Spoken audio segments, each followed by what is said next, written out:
The President of the Russian Federation, Vladimir Putin. The Chairman of the State Administrative Council, Prime Minister of the Provisional Government and Commander-in-Chief of the Armed Forces of Myanmar, Min Aung Hlaing. Prime Minister of the Republic of Armenia, Nikol Pashinyan. The Prime Minister of Mongolia, Lufsan Masran Alüerde. The Chairman of the Standing Committee of the National People's Congress of China, Li Jianshu. And the moderator of the plenary session, Ilya Doronov. A very good afternoon, ladies and gentlemen. I'm very happy to welcome you all here. It's great that bad weather and typhoon was not in our way, although the skies are not clear all around, but nonetheless it is wonderful that we are all gathered here. While I was preparing to moderate this session, I obviously watched the previous plenary sessions, and I've realized one peculiarity that I find really surprising. Just think, back in 2019, the pre-COVID year, there were fewer participants of the plenary session than we have now.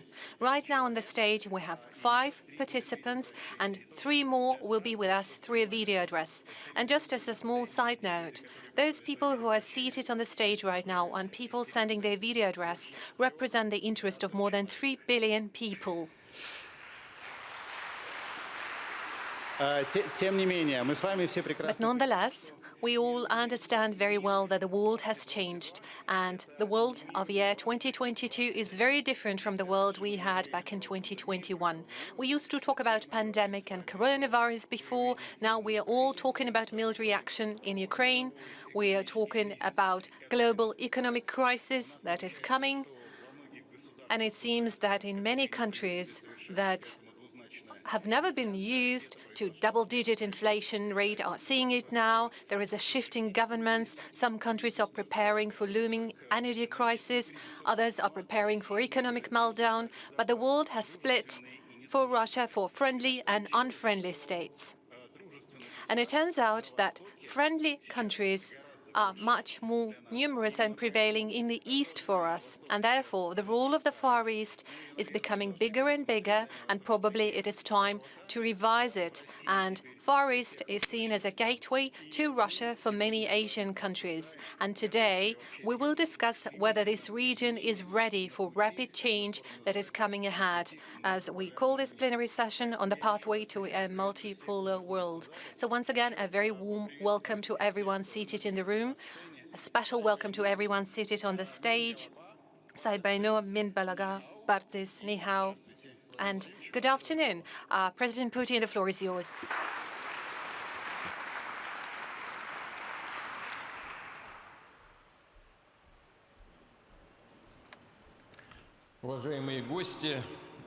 Distinguished guests, Excellency Mr. Min Aung Hlaing, Excellency Mr. Pashinyan, Excellency Mr. Oyun Aldener, Excellency Mr. Li Jianshu, ladies, gentlemen, I welcome all the participants and guests of the Eastern Economic Forum. Russia, and Vladivostok in particular, is once again hosting the leading business people, experts, politicians, public figures, and officials from dozens of countries from across the world. We also have video addresses from India's Prime Minister, Mr. Narendra Modi, Prime Minister of Malaysia, Mr. Ismail Sabri Yaakob, and Prime Minister of Vietnam, Mr. Pham Minh Thien. I thank them for the time they've found to participate in this plenary session. As is tradition, the Eastern Economic Forum gives a platform to a discussion about projects and initiatives that are of paramount importance for the development of Russia's Far Eastern regions, for reinforcing cooperative and productive ties between Russia and the Asia-Pacific countries, just as with our long-standing traditional partners and those countries that are only now starting to foster a dialogue with Russia across a wide spectrum of avenues and business projects. And of course, this meeting in Vladivostok is yet another good opportunity to have a look at the current state of affairs in the global economy, to have an exchange of opinions, to talk about the trends and major risks. last year, the Eastern Economic Forum took place after a pause we had to take due to the coronavirus pandemic. Back then, most experts concurred that the business environment was starting to recover across the world, and they thought that once the COVID restrictions were gone, it would very soon get back to normal. But the pandemic has been replaced by new challenges of a global nature, carrying a threat to the whole world. I'm talking about the sanctions rush in the West and the West's blatant aggressive attempts to obtrude their modus vivendi on other countries, to take away their sovereignty, to submit them to their will. There's nothing new about that. That is the policy pursued by the collective West over the recent dozens of years. But these processes were precipitated by the US's slipping dominance in global economy and the global politics, as well as the obdurate reluctance, if not inability, of the Western elites to see and recognize the objective facts. As I said on multiple occasions, the whole system of international relations has seen irreversible tectonic shifts. We see a significant growth of the role of dynamic, promising countries and regions of the world, first and foremost the Asia-Pacific. The Asia-Pacific countries have turned into new centers of economic and technological development. They've become a magnet for human resources, capitals, and production capacities. Despite that, the Western countries are trying to maintain the old world order, which only benefited them. They want to make everyone live by the so-called rules that the West comes up with on its own. And it is also very often in breach of these very rules. And they are also trying to change these rules to suit their purposes based on the current circumstances. And when other countries refuse to follow this diktat and arbitrary rule, the Western elites, to put it bluntly, simply lose it. They take nearsighted, foolhardy decisions from the point of view of world affairs and world politics and the world economy. And these decisions run counter to the interests of nations and peoples, and in particular, the interests of the people of these very Western countries. And the level of industrial development Europe has attained, the quality of life, social and economic stability, all of that is being sort of burned to fuel the sanctions machine.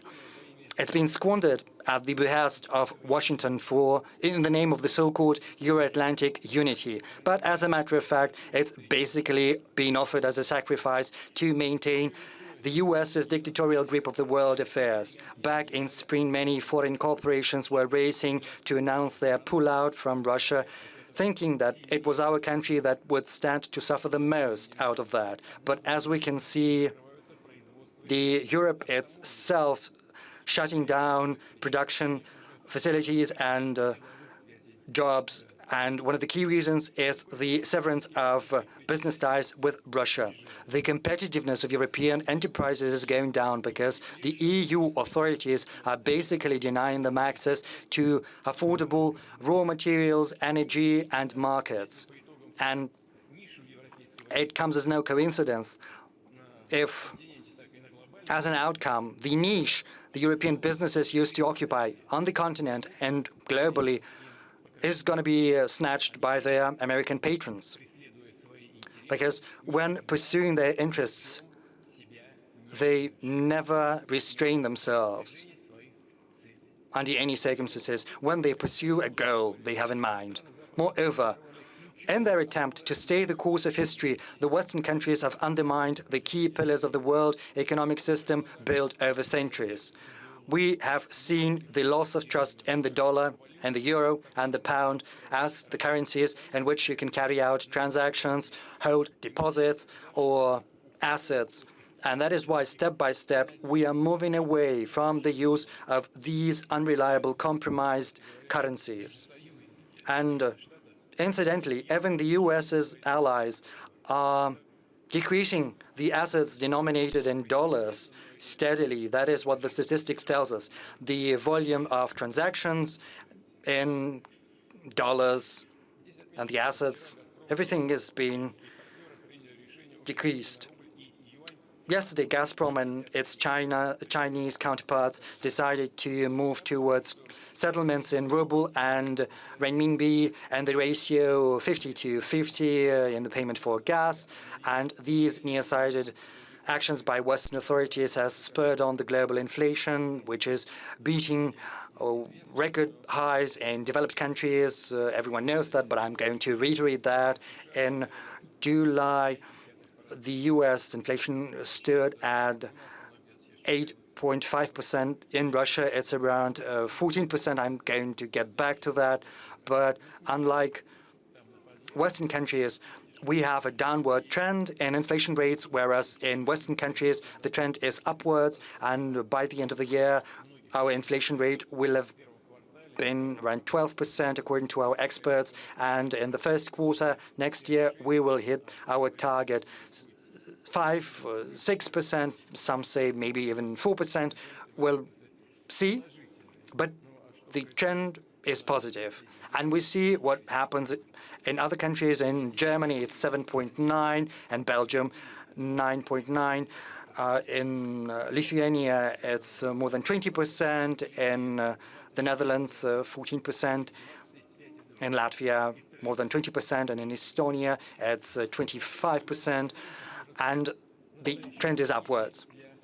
And this rising prices in the global markets can turn into true tragedy for the poorest countries that are suffering from shortages of food, energy, and other essential goods. Let me cite some statistics that underline how dire the situation is.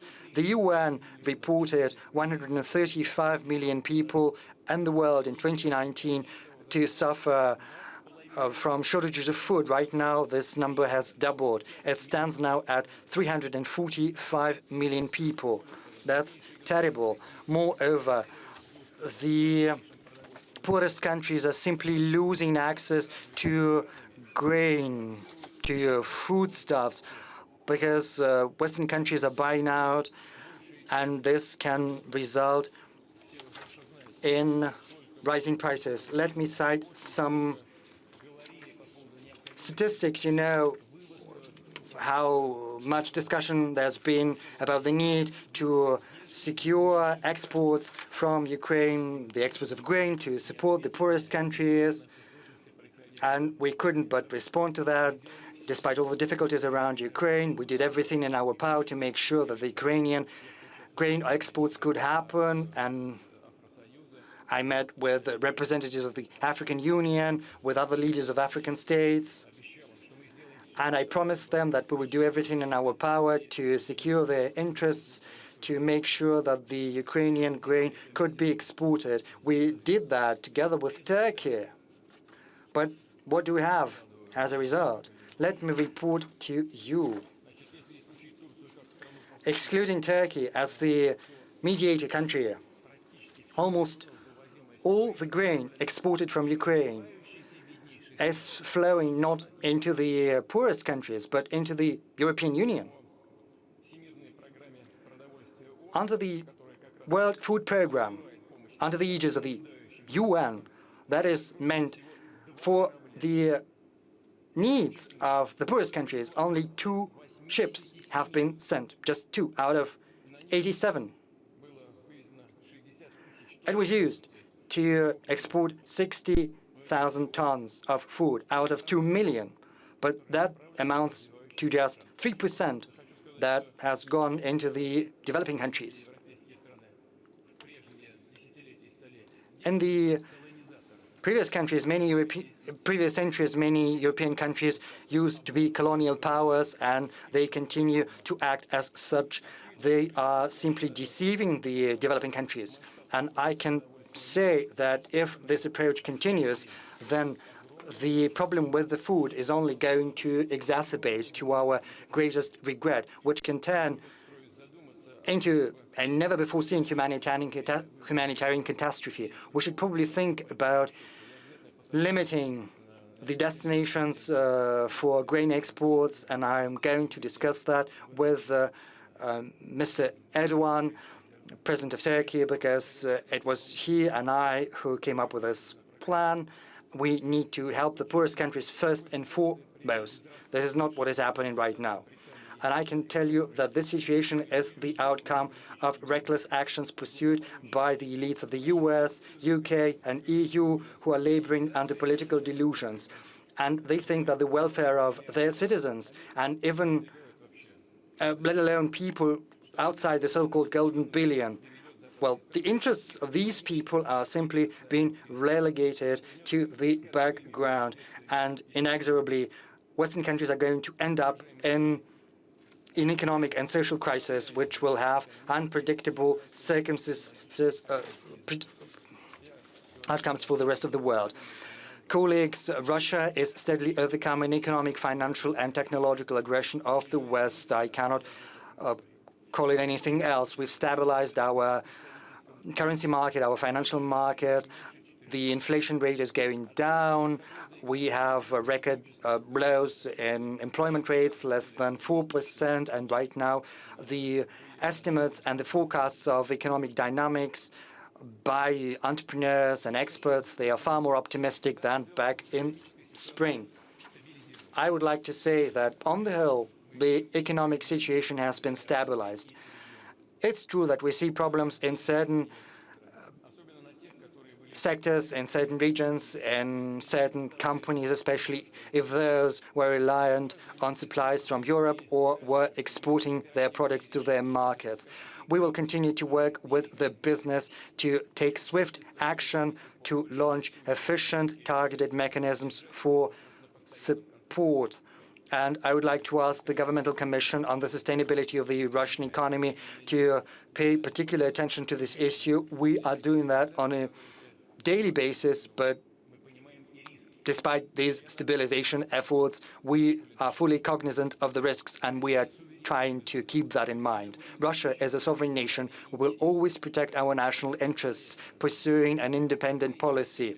We highly value these very same qualities in our partners, who for many years have been demonstrating their reliability and responsibility in the course of trade, investment, and other types of cooperation. First and foremost, I refer to our colleagues from the Asia-Pacific. The overwhelming majority of the Asia-Pacific countries reject the destructive rationale behind the sanctions, because the centerpiece of our business-like relations is the principle of mutual benefit and cooperation. We bring together the potentials of our economy for the sake of our citizens. And this is our competitive edge. It is the foundation of our vibrant, long-term sustainable development. And the growth rates here are ahead of the world average. You know that on a yearly basis, the Asian countries' GDP was growing at around 5%, the world rate was 3%, at the US it was 2%, and at the EU around 1%. And this trend is persisting. And inevitably, this is going to result in an increasing share of Asian countries' GDP and the world GDP. It's going to rise to 45% in 2027. It's important for us that the Russian Far East economy is also developing hand in hand with the economies of the Asia-Pacific. And we need to improve the standard conditions and raise the welfare. We have to create high-quality jobs and efficient production capacities. The Russian Far East has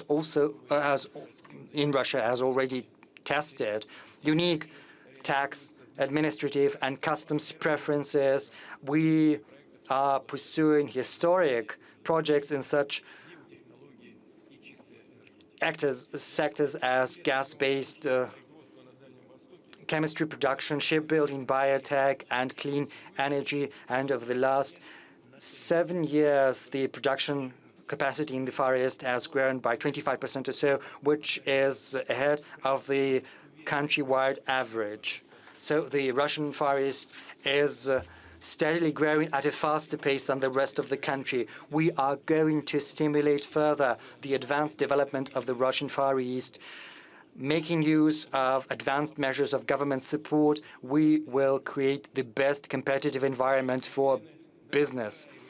Here, we are going to continue to fine-tune the mechanism of advanced development territories for modern projects run together with other countries. We will put in place a favorable business environment to attract the cutting-edge technologies to Russia and also to foster production of goods with a high added value. And the recent developments have shown how important it is to have access to raw materials. Without raw materials, it's impossible to create any production capacities or create any cooperative value chains. Russia is probably the only country in the world that is self-sufficient from the point of view of its natural resources. The Russian Far East has an important role to play: oil, natural gas, coal, metals, timber, marine resources. All of that comes from the Far East. It's a major supplier to the domestic market and abroad.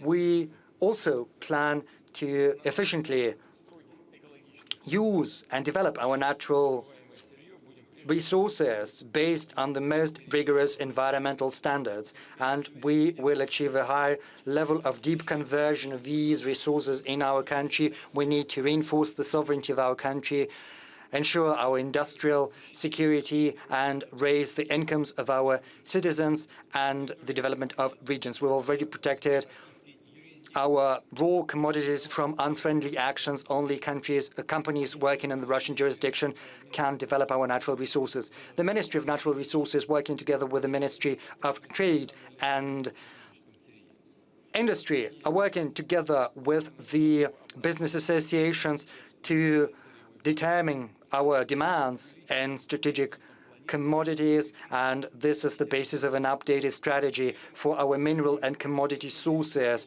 with a bigger time frame until 2050. We need to pay particular attention to geological survey and also processing of scarce goods such as titanium, manganese, lithium, and niobium that are used in metal production, medicine, chemical industry, microelectronics, aircraft building, and other sectors, in particular new technologies for the storage and transmission of energy. On a particular note, I would like to ask the government to have a look at the development of marine bioresources. We have a mechanism of investment quotas in place there. We need to achieve a well-balanced growth. We need to use our production capacities to the full and ensure a harmonious development of the regional infrastructure. I also would like to underline that the marine bioresources and the money we get from that, as a matter of priority, should be funneled into the development of rural infrastructure to support employment and raise incomes, and I would like to ask the government to take concrete steps to that end. Over the recent years, Russia has done a lot to develop transport infrastructure, railroads and automobile roads, seaports and pipelines. And these timely decisions have allowed our businesses, amid the current conditions, to swiftly rework their logistics, to redirect the cargo flows towards those countries that are still willing and who want to trade with our countries, who prefer civilized, predictable business relations. It's very telling that despite the attempted external pressure, the throughput of Russian seaports has barely decreased over the 7 months of this year. It's almost at the same level as it was a year ago, around 482 million tons. Last year it was 483 million tons, almost the same. And as far as the Far Eastern ports are concerned, they are going through a logistics boom. The transshipment volumes, the number of processed containers are so big that professionals have to work without breaks or holidays. Even though some want to isolate Russia, try as they might, it's impossible to achieve. And this is something we've been telling for quite some time now. Just look at the map. We use our natural competitive edge, and we will continue to boost our transport potential. We'll build a network of automobile and railroads. We will also build new access points to sea terminals. Their throughput capacity is going to rise as well. Our centerpiece is the eastern dimension of our infrastructure, and also the international north-south corridor and the ports of the Sea of Azov and the Black Sea. It will provide Russian companies with new opportunities. They will get access to the markets of Iran, India, the Middle East, and Africa, and it'll facilitate supplies from these countries in return. And by 2030, the overall cargo carriage volume through these main lines can rise by 60%. These are realistic forecasts, and this will happen. To achieve that, the government has come up with concrete roadmaps. There are 3 avenues. I've already named them. It will allow us to work systemically, will integrate the routes, fine-tune the timing and the throughput capacity, resolve the bottlenecks, modernize border checkpoints, and the related infrastructure. Together with these plans on transport corridors, it's important to modernize the rolling stock and the traction vehicles. On the Russian railroads, we need to provide our shipyards with high-quality orders. They have to build tankers, bulk carriers, container ships, in particular to continue to develop the Northern Sea Route, which is a powerful transport route of national and global significance. I'll underscore that it's navigable year-round. We have modern icebreakers, and we design them, we build them, and they make this possible. This year, we have seen the first container ship run between Murmansk and Kamchatka along the Northern Sea Route. It is yet another testimony of the reliability and the safety of this ship escort pattern. And it's not just about joining these 2 destinations together. We need to make sure that in each port along the route, it's possible to get technical maintenance, to process goods. The schedule should be regular and predictable, and in that case, all the points along the route and the Northern Sea Route will stand to benefit from this logistics corridor. And this is something we have to strive for. The government has adopted the plan for the development of the Northern Sea Road until 2035. We plan to allocate 1.8 trillion rubles from different sources to implement this plan. The throughput capacity and the cargo volume is projected to rise from 35 million right now to 220 million tons per year. And of course, we need to have supplies coming from the Far East and backwards, and that is why we need a reasonable, competitive rate. And I would like to ask the government to work this through. On a particular note, aviation is of the utmost importance for the Russian Far East, and it's not just about flights from the European part of Russia. We also need to achieve connectivity in the Russian Far East between as many settlements and regions in the Russian Far East as possible. And that is why we've set up a unified Russian Far East air company. It services almost 390 destinations, and some tickets get government subsidies. In the next 3 years, the volume should rise, and the destinations should also become more numerous. And they are in high demand. And because of that, we need to increase the aircraft fleet. We need to equip it with modern aircraft, in particular small aircraft. The decision has already been made, and I would like the government to strictly stick to it. And of course, on a systemic basis, the Russian airlines have to be re-equipped and modernized. Aeroflot has already come up with the biggest order portfolio to the tune of around 500 long-haul aircraft produced in Russia. And incidentally, the agreement between the Unified Aircraft Corporation and Aeroflot has been signed in the sidelines of the Eastern Economic Forum to the tune of around 1 trillion, if my memory serves me correctly. This is a very strong incentive for the plans and for the design bureaus and for related sectors. In particular, electronics.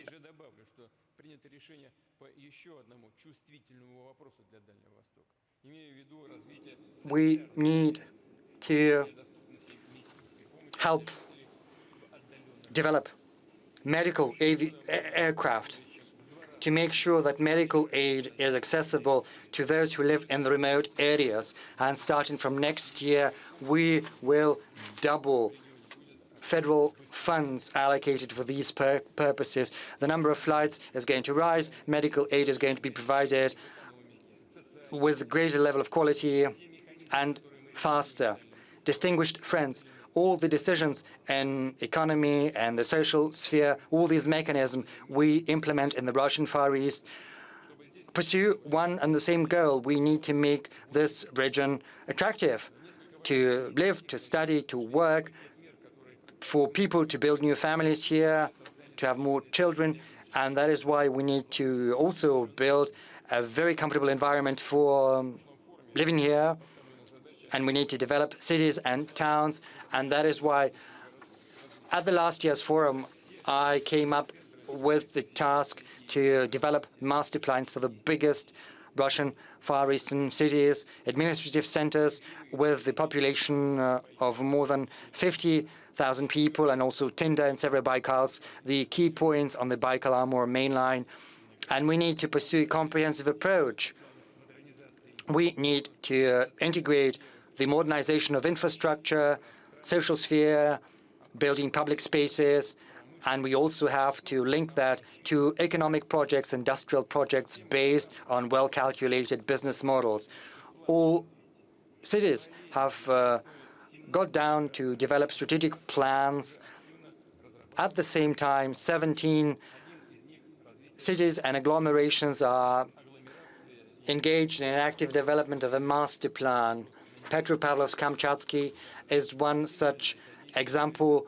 The day before yesterday, we talked about that with colleagues on the ground, and I would like to ask the government to provide their utmost assistance to these projects, to these master plans, to make sure they happen. We need to use such instruments as the Russian Far Eastern concession, infrastructure budget loans, and infrastructure bonds. We also need to set the target caps for the Russian Far East. And these funds should be used to develop cities, make them more comfortable. We need to modernize the infrastructure, in particular the utilities, facilities, and communications. I would like to add that at the recent St. Petersburg Economic Forum, I instructed the government to allocate an additional 10 billion rubles on a yearly basis on urban development. And I think it is only going to be right if half of these funds, namely 5 billion rubles on a yearly basis, is funneled into the development of the Russian Far Eastern settlements with a population of up to 250,000 people. And of course, we need to allocate additional resources for the modernization of Far Eastern countries. And I'd like that to happen as soon as possible, and we need to determine the target caps for the next 3 years as part of the federal budget. We also need to boost the construction of housing in the Russian Far East. We need to use cutting-edge, clean, efficient technologies. This year, we've launched the Far Eastern Neighborhoods program.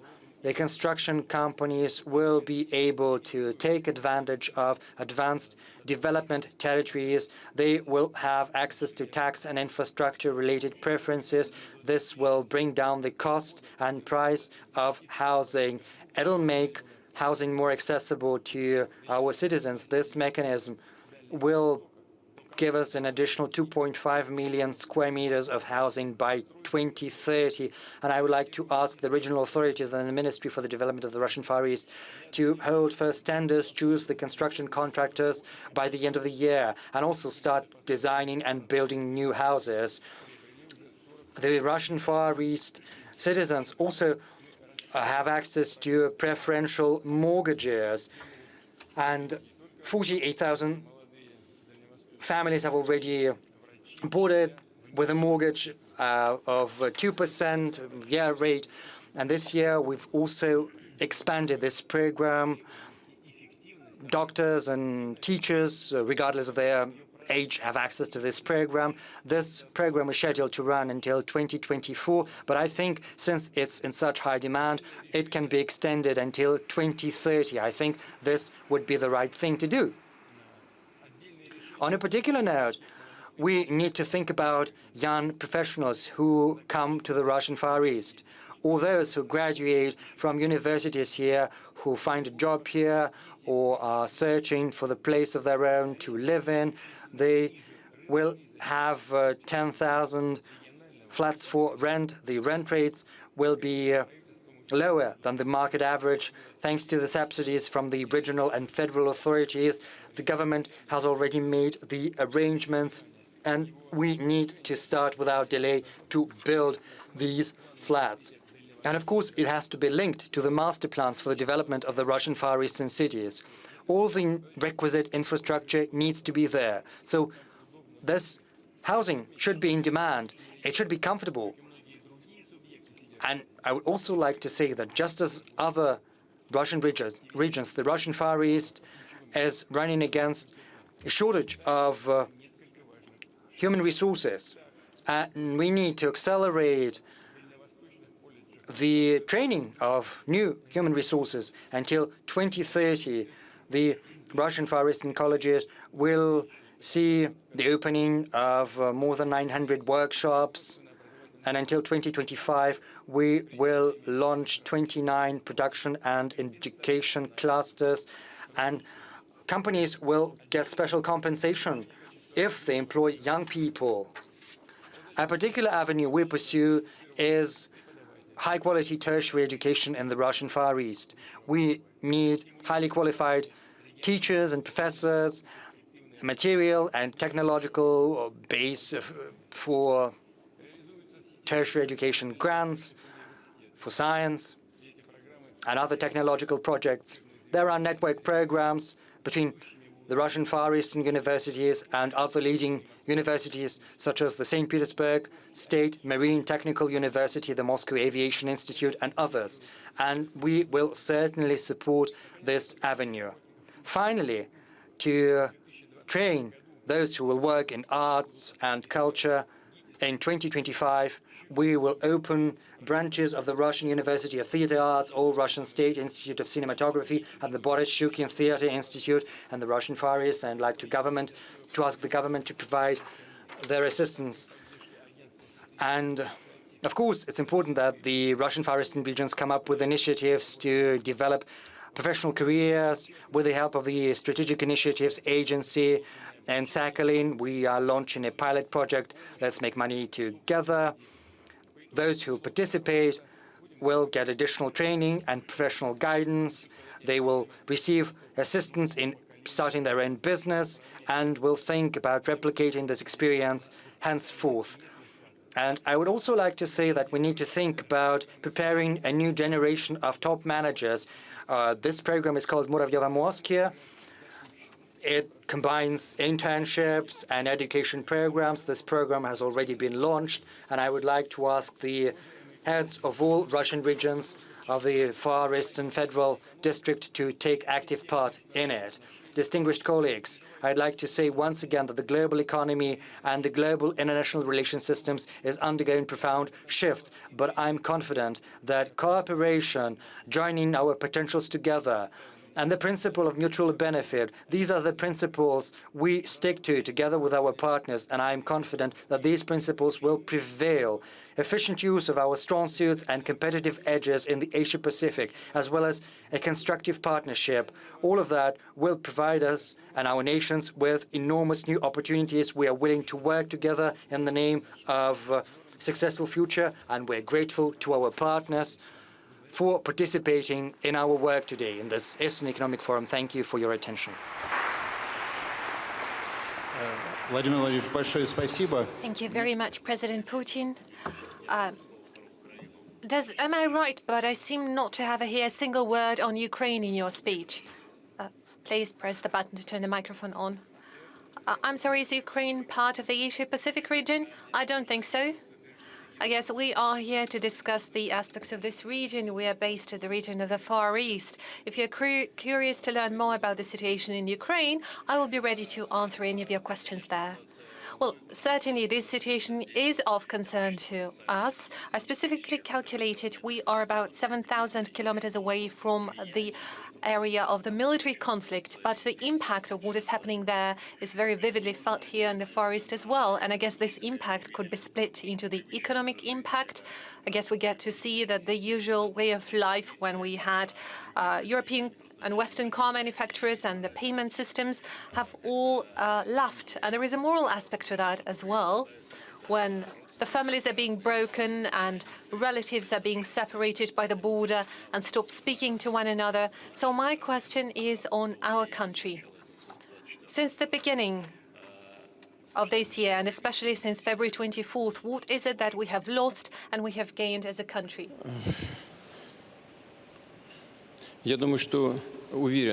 Well, I'm confident that we have not lost a thing, nor are we going to lose anything.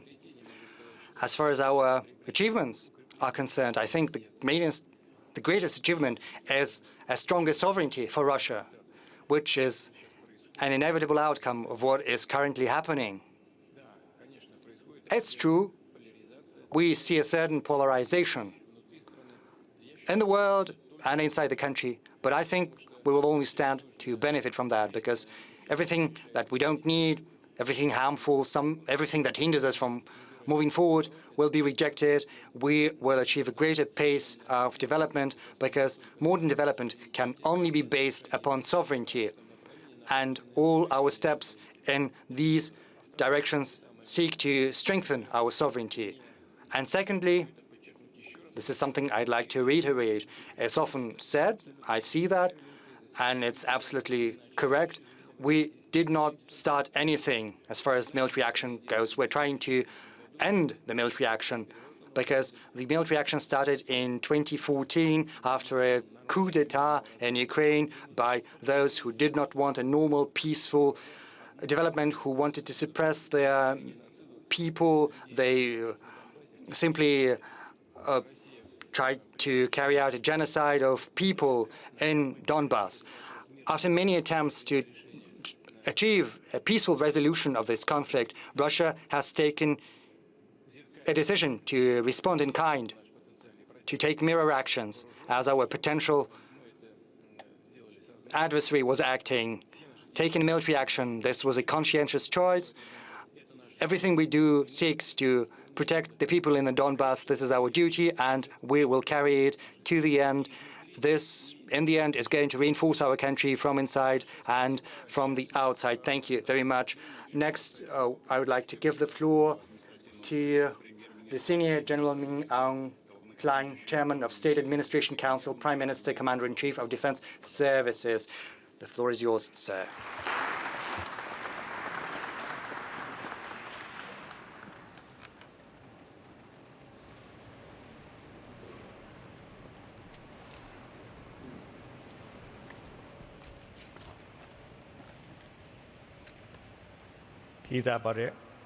Russia Federation Tamranega, Mr. Barima Putin, Russia Federation and Your Excellencies, distinguished President Putin, distinguished representatives of the Russian Federation, distinguished guests and colleagues. First and foremost, I'd like to express my joy of being here, and I'd like to express my warmest greetings to His Excellency, President Putin, and the government of the Russian Federation, as well as all the representatives of various countries and businesses here. I have to say it is a great joy and a great pride for me to speak here at the world-renowned Eastern Economic Forum. Dear guests, dear ladies and gentlemen, food security is of paramount importance for the humankind globally. Because we all know that food and water is exactly what we need to operate and to function as human beings. In the course of decades, food security was interpreted as an ability of a particular country to grow and outproduce, to cover its domestic consumption, and to satisfy its own needs.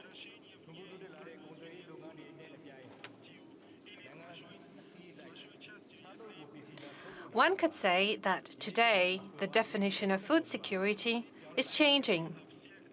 Primarily, it is changing due to what is going on in the world, what is happening to global trade and international food production.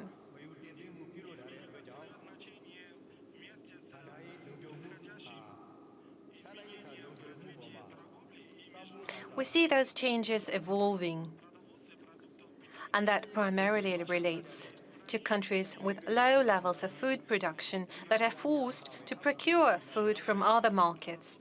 And therefore, we see that financial security is not a less of a risk than food security.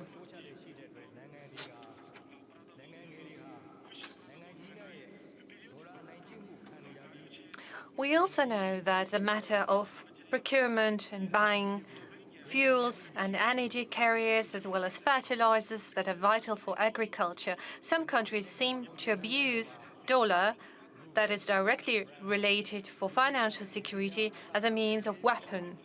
And we see superpowers applying the policy of dollar intimidation against small countries. I believe we could use other currencies in world trade, national currencies like Russian ruble, renminbi, and rupee. We also believe that the system of barter could be a substitution to the dollar system. If we do that, then small countries would be able to overcome financial difficulties. We therefore would like to address our friendly countries with high levels of GDP for support. Food security of some countries could be fully resolved through provision of food and access to relatively cheap, healthy, and reliable food products.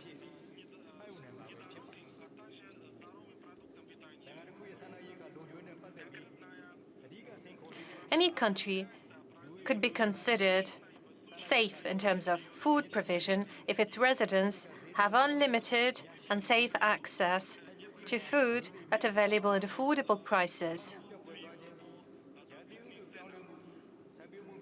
However, there are various factors standing on the way of provision of food security. Those include population growth, increasing demand, and prices fluctuations. We also see that some agricultural products and plants may cease to exist due to climate change. There is water shortage and limited access to arable land. That results in food losses and poor management of food waste. We also see that the population of planet Earth has been growing over the last years. Life expectancy is also expected to grow. It is expected that the population of the Earth will achieve 8 billion people by November 2022. According to the demographic forecast, this number will rise further up to 8.5 billion people by 2030, 9.73 billion by 2050, and 10.4 billion by the year 2100. So we primarily need to take care of food security. We see a growing demand, a growing population, because food is indeed a vital need, unlike close than living. Dear ladies and gentlemen, Myanmar is located in Southeastern Asia, and one could say that that is a geographically important zone. It is a bridge bringing together two oceans.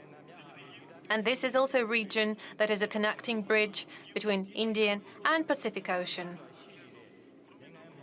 One should also mention that ASEAN member countries play a vital role in this region and are responsible for its stability.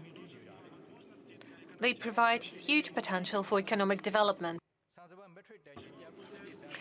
The residents of ASEAN member countries include 660 million people from 10 different countries. In 2020, this region produced 191 million tons of rice, 45 million tons of corn, 144 million tons of sugarcane, and 79 million tons of cassava starch. ASEAN is an important mediator in the global sector of food security by producing big volumes of food and exporting it to internal and external markets. In 2020, the trade volume of ASEAN member countries amounted to $2.6 trillion, while the internal trade in the ASEAN region amounted to $550 billion only. If we analyze the amount of foreign trade, it is $2 billion. As you can see, the amount of external trade is considerably bigger than internal domestic trade. There is 139 million hectares of arable land in the ASEAN region. 94 million of them are suitable for growing agricultural products.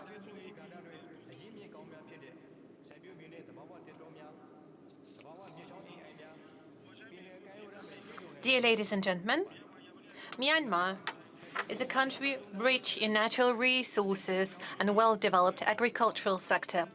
There is availability of arable land, forest, rivers, lakes, and sea coasts.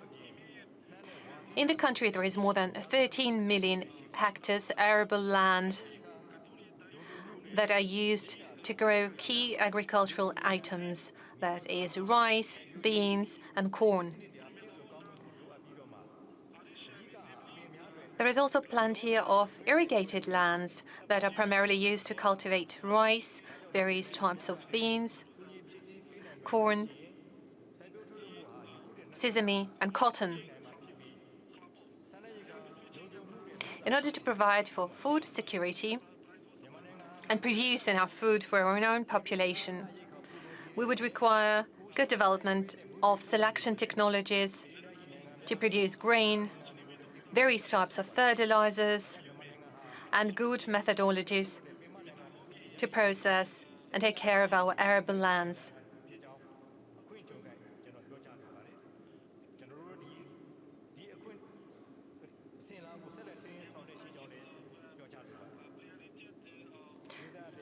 We do believe that agriculture is a priority for development in the Republic of Union of Myanmar.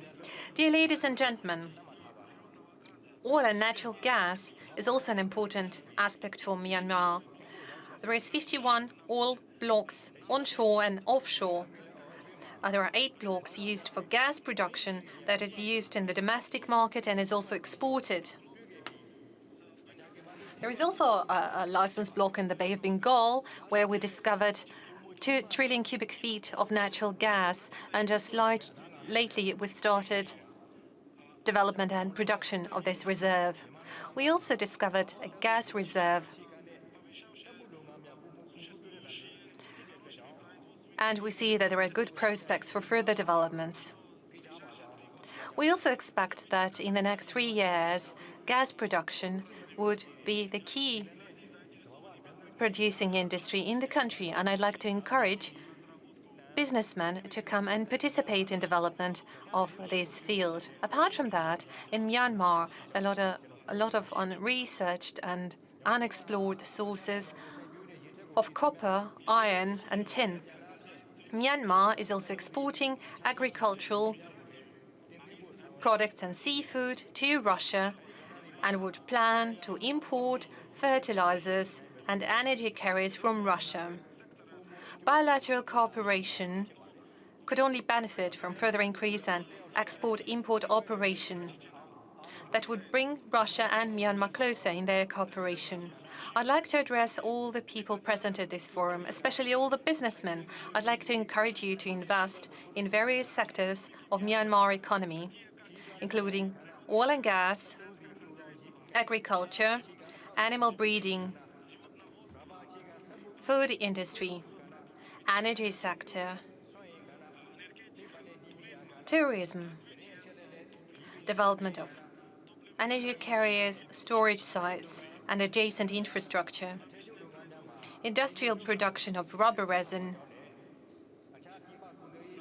renewable energy, science and technology, IT, communications, healthcare, as well as financial sector. Myanmar is offering a lot of opportunities for various sectors, including foreign trade. Platforms for cooperation like the Eastern Economic Forum, where we are today, definitely contribute to cooperation between the member partners in the Eurasian region.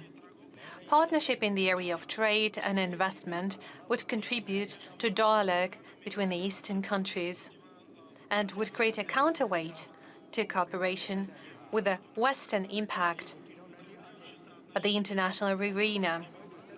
By strengthening the cooperation between the Asian countries, we develop strong and powerful international north-south transport corridor. Sustainable trade and investment would contribute to geopolitical stability in the Asia-Pacific region, and we firmly believe that setting up reliable relations with major production centers in the region of Asia, including China, India, ASEAN, and BIMSTEC with Russia, would facilitate the development of Asian countries, including Myanmar.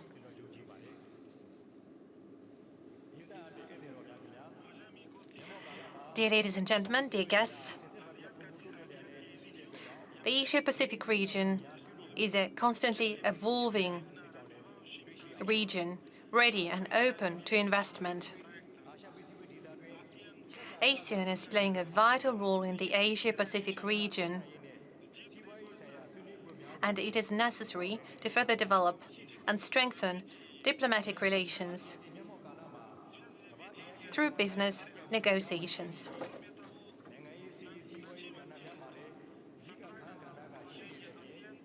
ASEAN is indeed playing a vital role in the region, and we see a clear rivalry emerging with superpowers, and therefore ASEAN is now playing a vital role in politics, military development and economic sector due to the key trading routes going through the region of Southeastern Asia. I believe it is vital to find one closest and most efficient land route from the ASEAN region to the central part of Russia, and to add one more maritime route going through the region of Southern Asia, Persian Gulf, and Middle Asia. That could be united with the Chinese initiative of One Belt, One Road. Myanmar, being an ASEAN member, is well-positioned geographically as a trading hub between the countries of southeastern and southern region of Asia. It is indeed perfectly positioned between Eastern Europe and Eastern Asia. It is vital to find the nearest land route that would lead us to Russia. Additionally, I'd like to assure you all the necessary regulation to facilitate foreign investment has been developed to attract foreign investors. I'd like to assure you that if foreign investors come to Myanmar, they would receive considerable benefits for easy and smooth export operation in various sectors of economy. In conclusion, I once again would like to invite you all to invest in Myanmar. Thank you for your attention.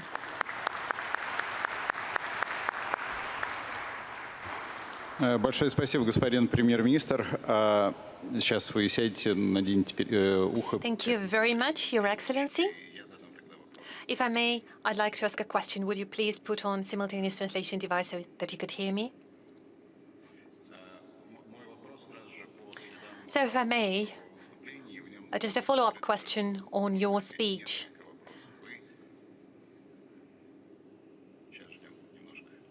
So just let us wait to make sure you're comfortable. If I may, Your Excellency, I'd like to ask a question on your speech. You've encouraged investment to Myanmar. Right here in this audience, we have many people who are the key stakeholders and key decision makers in terms of development and investment. What kind of guarantees are you ready to provide to Russian businessmen? Why should Russian businesses go to Myanmar? That's my first question. And my second question, if I may. Not all the countries are ready to have relations with the Republic of the Union of Myanmar. How do you manage to exist in this situation? How does your country manage to overcome those difficulties? And do you see any threats in the energy and food security crisis for Myanmar? Thank you.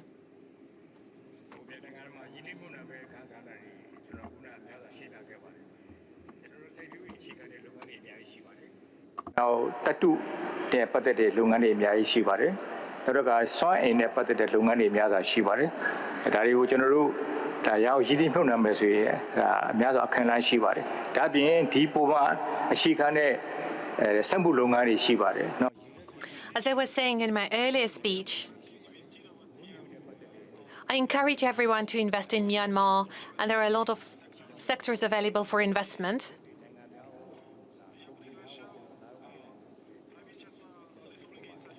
And I can assure you that the government of the Republic of the Union of Myanmar is ready to guarantee secure investment. We have a large delegation coming to this forum.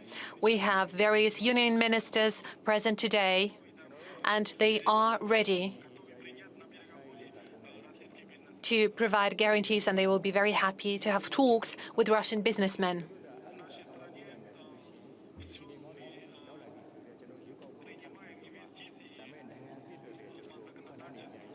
As I said, we have proper regulation in place to accommodate foreign direct investment.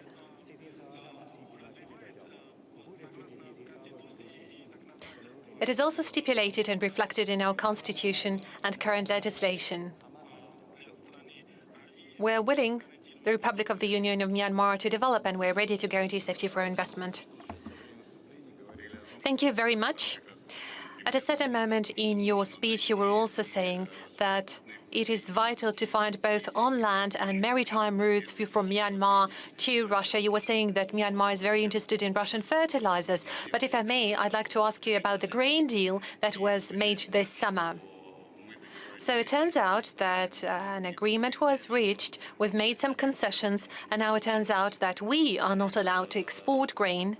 And secondly, there is not much of grain going to Africa. There were only 2 vessels carrying grain going to Africa. And our permanent representative at the UN stated that probably Russia would question the rationale of going on with the grain deal, and the deal expires at the end of November then. By the deal, you mean the grain deal? Yes, the grain deal that was achieved. Yes, well, formally, our fertilizers are exempted from sanctions just like food imports, but in reality we do face limitations, and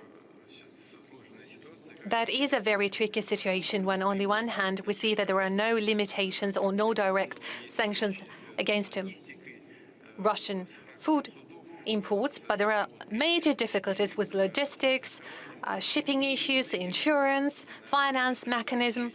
There are many limitations. Many of them are still in place, although I have to recognize the efforts being paid by the UN Secretary General and the United Nations organization as a whole, because we see that a lot of limitations are being removed in terms of cargo transportation and freight transportation. We see that the seaports we've been using for transportation by us are sanctioned, but are now being exempted, and we see that the vessels are allowed to use those seaports. So the situation is changing for the better, although some limitations and difficulties remain, and they are certainly interfering with the process in terms of ensuring and protecting food security and the interest of all the consumers on the global food market. And this is something that is still pushing further the food prices. That's the first point. And we do believe that this work to eliminate remaining limitations would be continued. And secondly, I'm sure you remember, and you watched me meeting our friends from African countries and various African organizations. And as I mentioned in my keynote speech, we promised we would do everything in order to protect the interest of developing countries in terms of food supplies to their respective markets, including Ukrainian grain. And everyone was talking exactly about this aspect when we were talking about that. And as we were saying, this is once again a way to deceive us, to cheat us. And that is being done not just against us, but the interest of the global community is being harmed, the interest of our African partners and other countries who are in badly need of food supplies. That is absolutely unacceptable. That is cheating on your partners and simply cheating on their interest, and that is unacceptable today. I talked to one of the European leaders about a month ago, and I was saying that out of 21 vessels, only 2 were actually sent to the developing countries. But already now there are 80 vessels that we're talking about, and still the number of food supplies delivered to developing countries is not growing. I don't know how to even name it. Well, they used to be empires having colonies there, and they still treat those countries as colonies, and they are only thinking about their own interest. And they don't even care about the interests of the developing countries by using them as a cover-up. In truth, they are only guided by their own interest. I do hope that the situation would change at a certain point, and we would very much insist on our side that the whole enterprise and attempt to provide for grain transportation and food supplies is focused on providing positive impact on global food markets so that the prices are going down. It seemed to be slightly stabilizing right now, but there is still an upwards trend. And according to the international organizations, the prices are determined to grow further. The food prices are to grow further. Therefore, we need to unify our efforts to break this trend. And we have all the chances to do that. We simply need to make sure that we are not acting under some pretense, but are really focusing to implement those decisions. And just a follow-up question, if I may. What do you mean that they cheated on us? I'm sure that some kind of documents were signed. It's not just NATO promising not to expand further east. Well, if we are to talk about documents and papers, unfortunately, there is no specific comments regarding the volume of food supplies to be transported to the developing countries. It's just that all of it was done under the pretense to protect the interest of the poorest countries, to make sure that there is no hunger. And all this pressure that was applied on us from the side of our cozy partners and our geopolitical foes was exactly focused on a call for Russia to protect the interests of the poorest economies and to prevent hunger and famine breaking out in those countries. And we've done everything possible to make sure that we comply with those arrangements. We do comply with them. We are playing our part, but it turns out, just yet again, it's a fraud, really, not just against us, but against the poorest countries. Again, under the pretense of protecting their interest. That is so obvious. Just look at the reports. 80 vessels and only 2 went to the poorest countries. The rest of them went to the European countries. Well, how come? Nonetheless, we're determined to continue this work, hoping that the goal that were initially defined when we started those arrangements, will finally be achieved. All right, we'll be waiting for November to see Mr. Prime Minister of Armenia. The floor is yours, Nikol Pashinyan.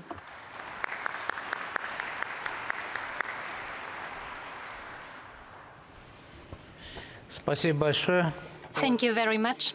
Distinguished Vladimir Vladimirovich, dear friends, allow me to express my gratitude, first of all, to Mr. Putin for his invitation to participate in the 7th Eastern Economic Forum that has proven to be an efficient and effective platform to exchange views and ideas on a wide range of issues.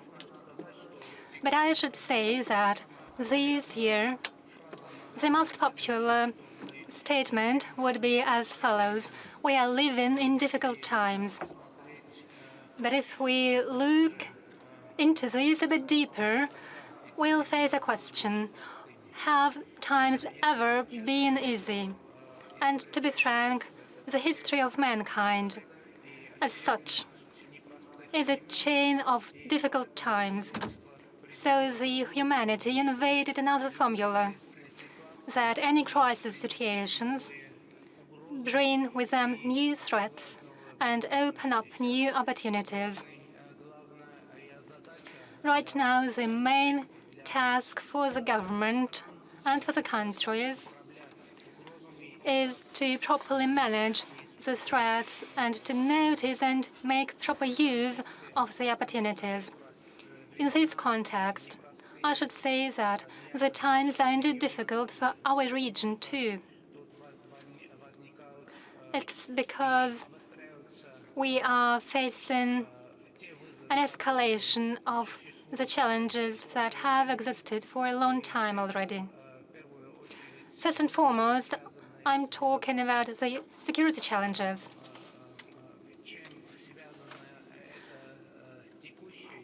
What does it have to do with the current situation?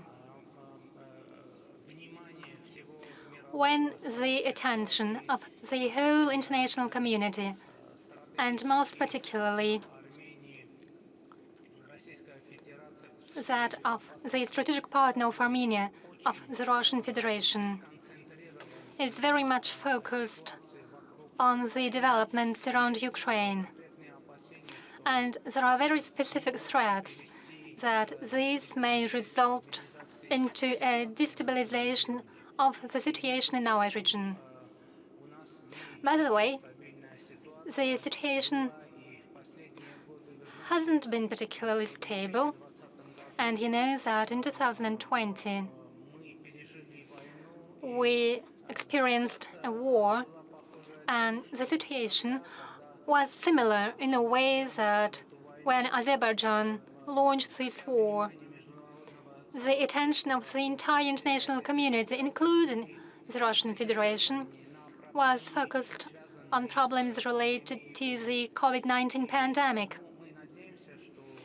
But we hope that in close cooperation with the Russian Federation and with our partners, we'll be able to manage the situation, to respond to it, and keep the regional situation under control, which is particularly important for the global security.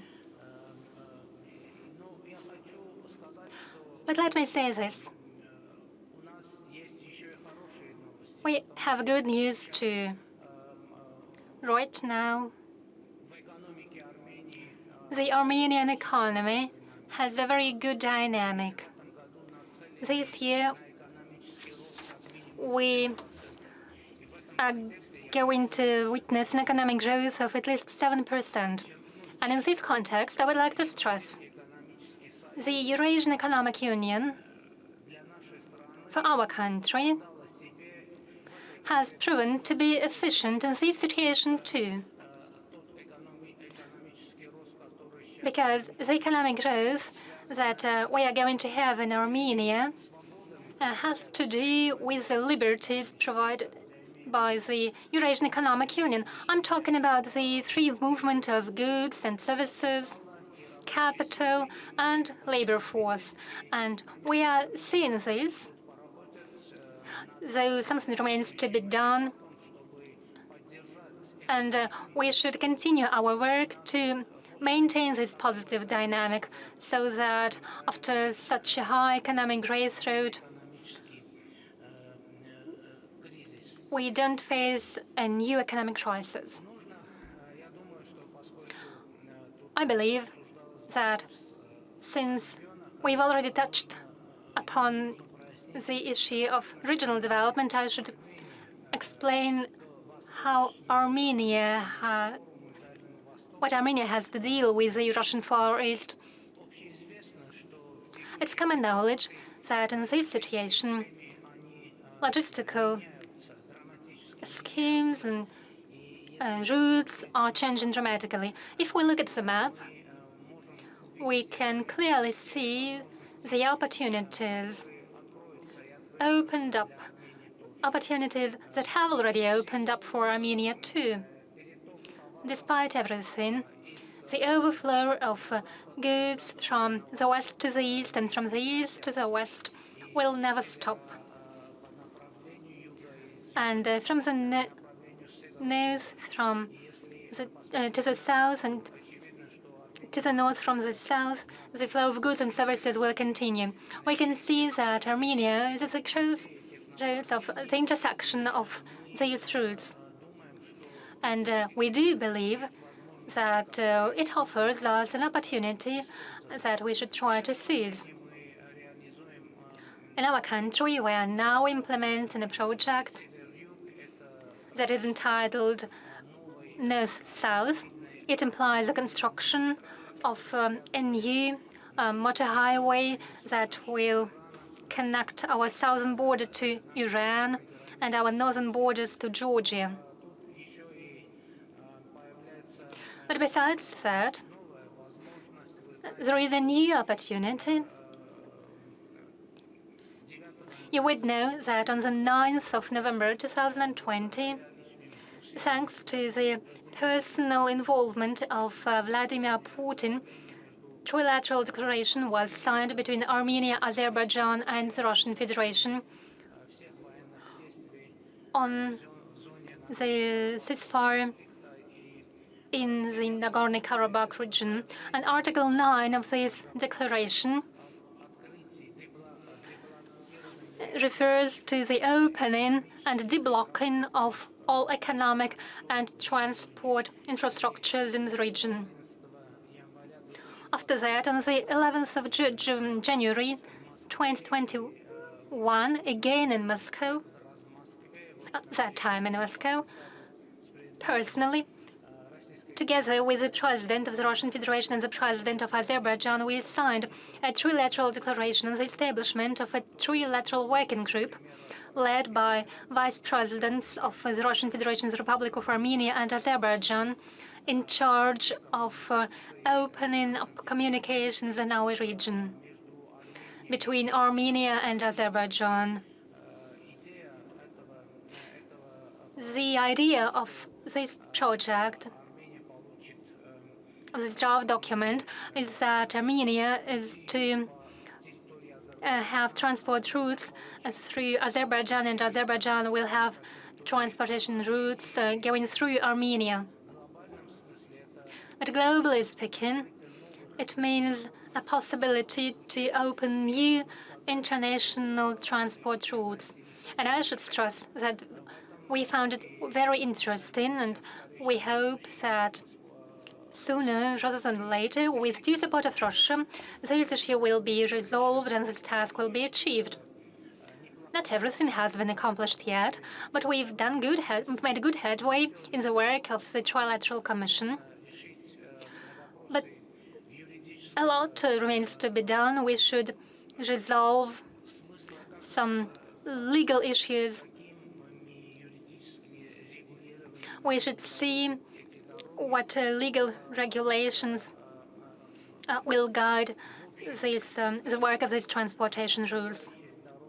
But it's clear that the new routes will be under the full sovereignty of those countries through the territory of which they are running. And we hope that based on this principle, will be able to implement this project.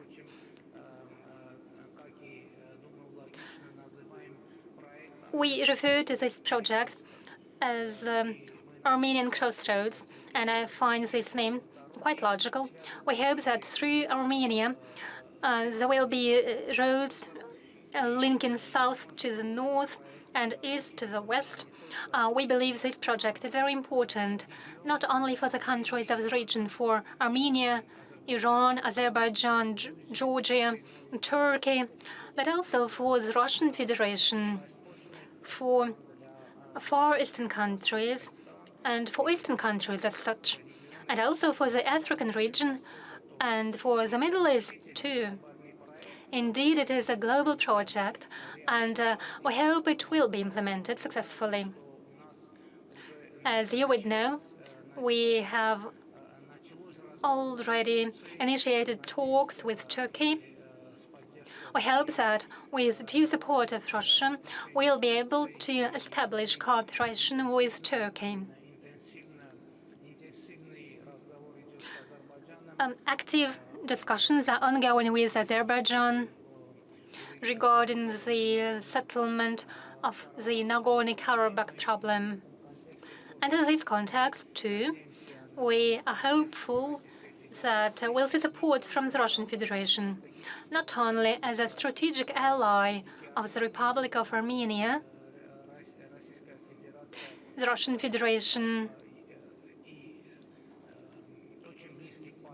is a very close partner for Azerbaijan too, and this gives us additional opportunities.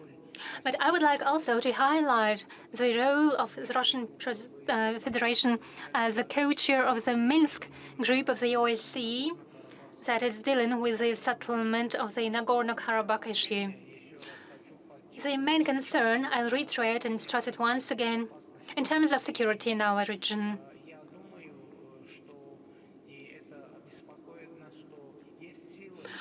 I think there are some forces believing that Russia, that is a key security factor in our region, or at least this is a perception in the Republic of Armenia, and this is proven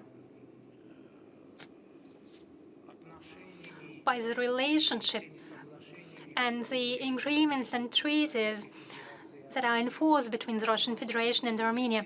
So the problem is that some forces, some parties believe that Russia is too much occupied with Ukraine, with the Ukrainian issue, and this may be used as a situation to destabilize, as a good time and opportunity to destabilize the situation.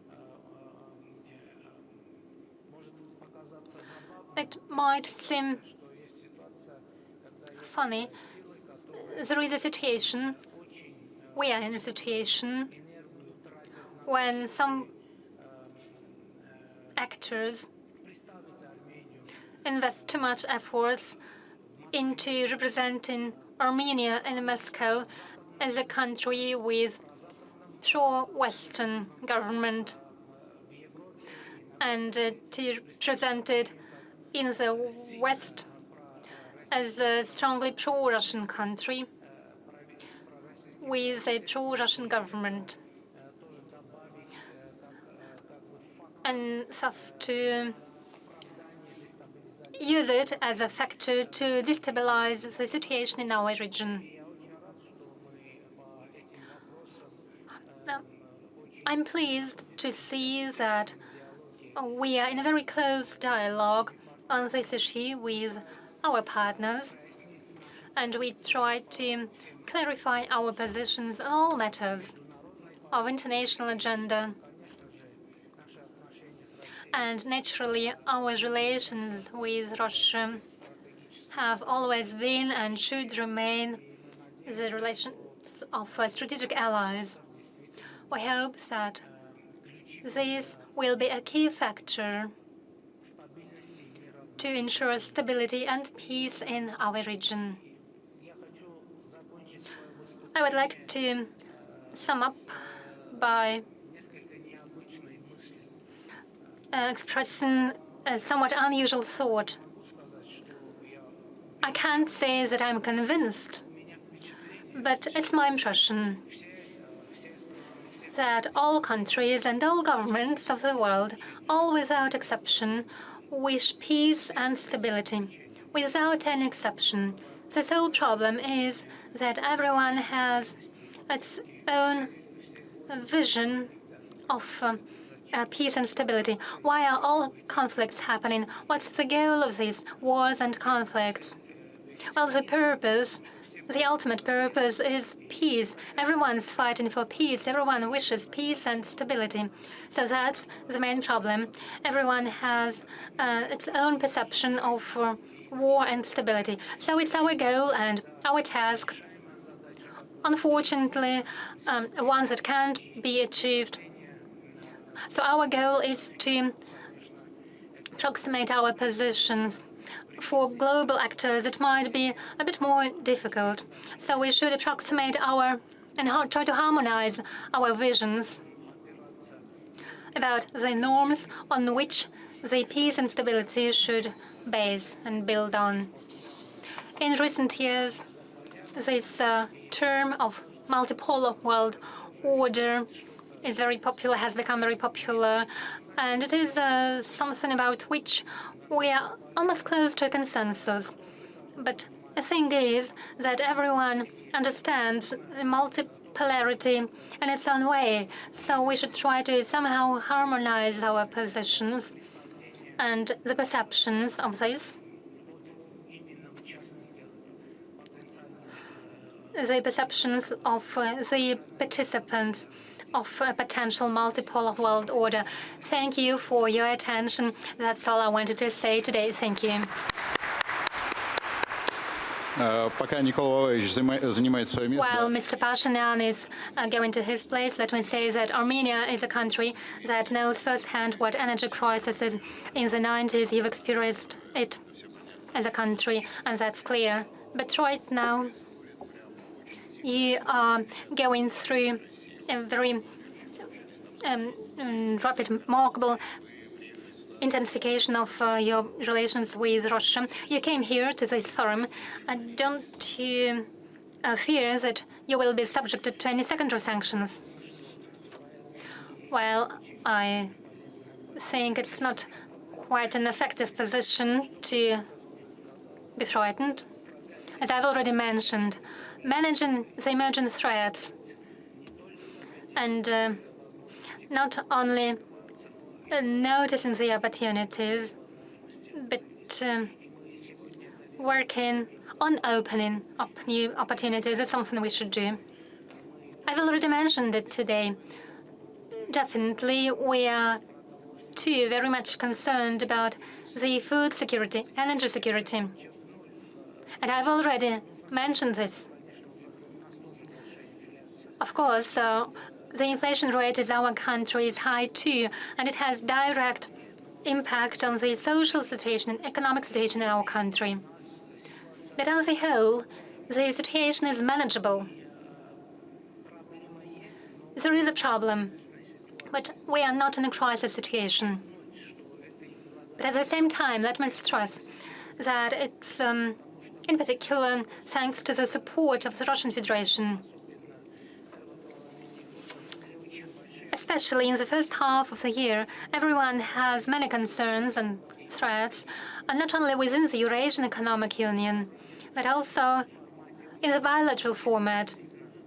We had very intensive contacts, and we raised many issues, and I should say that I'm impressed by the swift response of Vladimir Vladimirovich and Mikhail Vladimirovich, Mr. Mishustin and Mr. Putin, the way how they responded to the issues raised by the Armenian side. This partnership is very important. I'm not sure that all citizens of Armenia know about these details, although we keep speaking about this. But it's indeed very important. We have just mentioned the transportation of grain in various directions.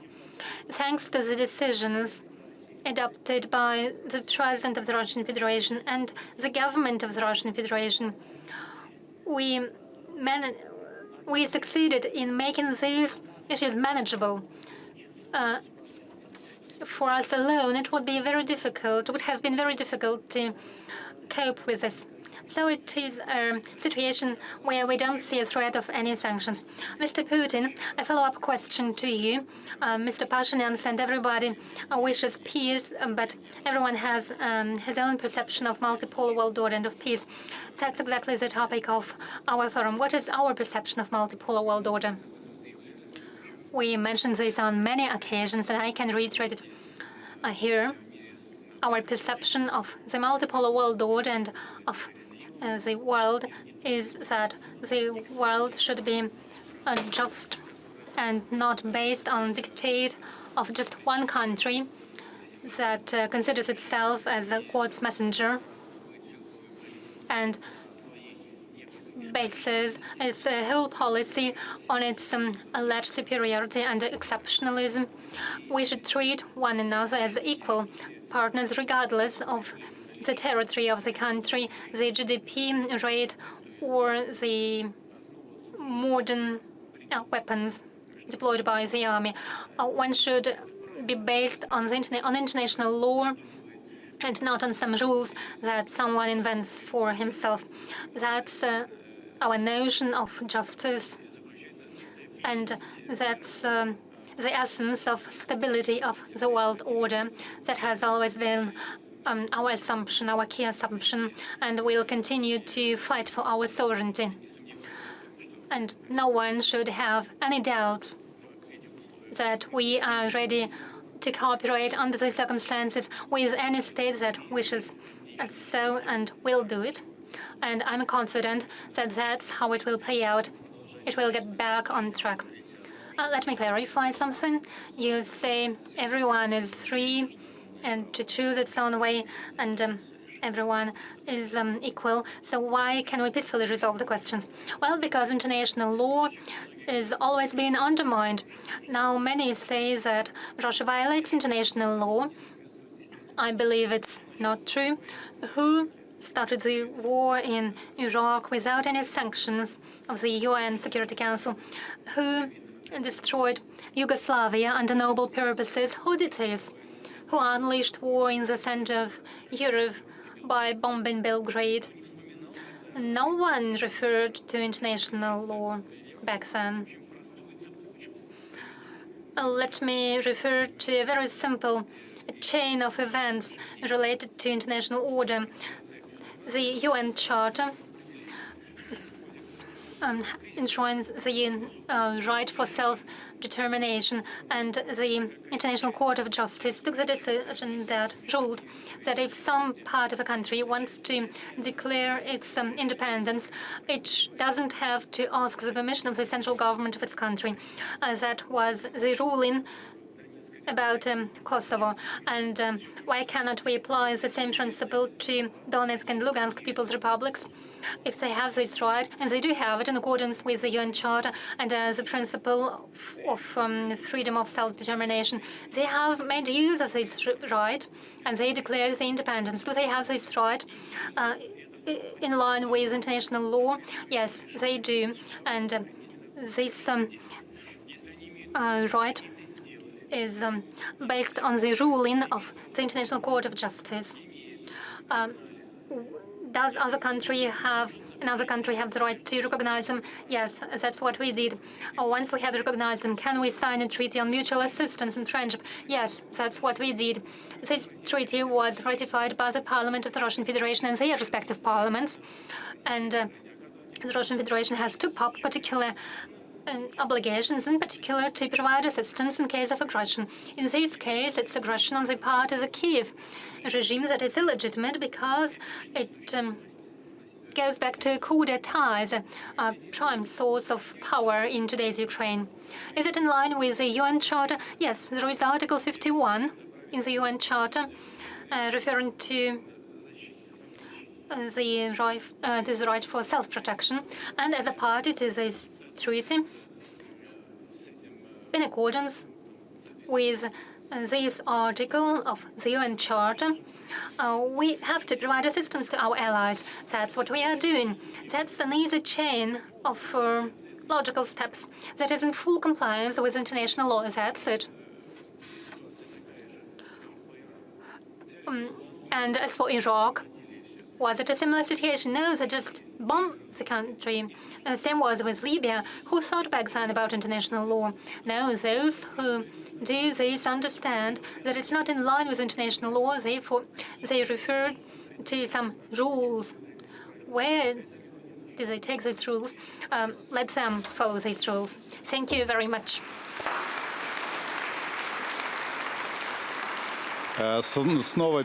Now we'll move over to the Far East issues again, and I'm passing the floor to Prime Minister of Mongolia, Losanavsmrain Oyun Erdene. The floor is yours.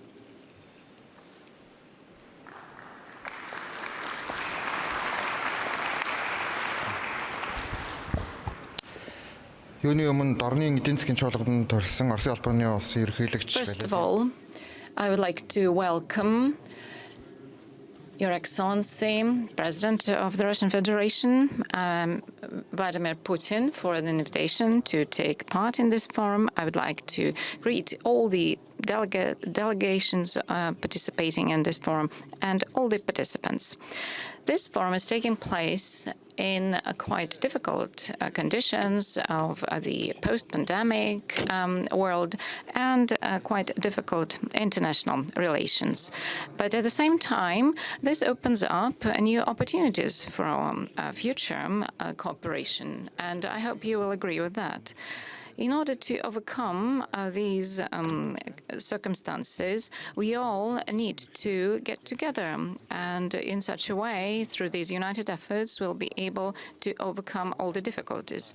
Today, I would like to speak not about difficulties, but about more positive things that could be made together. At this forum, I would like to let you know about major projects of regional importance that will be implemented in Mongolia under the long-term program of development, which is called Vision 2050. And the first stage of this project is called the New Recovery Policy. The population of Mongolia is 3.3 million people, and we are on the 99th position. It is the index of human development, and the gross domestic product is 13.8 billion US dollars, and GDP and the GDP per capita, it is 4.6, and we have lots of issues that should be resolved through united efforts. In 2020, Mongolia adopted a long-term program called Vision 2050. The major goal is expanding the economy. It should be tenfold increase, and also development of the social and economic, ensuring economic growth and a better quality of life for the people of Mongolia. For this, during the post-pandemic period, we began the first stage of this program implementation. It's called the New Recovery Policy. There are 6 major areas, and there will be over 50 projects. These are border points, energy, balanced development of towns and rural areas, increasing effectiveness of state administration. This policy of new recovery will ensure the threefold increase of export and 2.5 increase of other economic parameters, and also the threefold increase of the throughput and capacity of cross-border points. Implementation of this program is aligned with Russia and China programs of development and other countries of this region. It is extremely important for investors to take part in it, as well as major companies of our region. We don't have much time. I'm going to give an overview of the border points and ports which are relevant for economic development.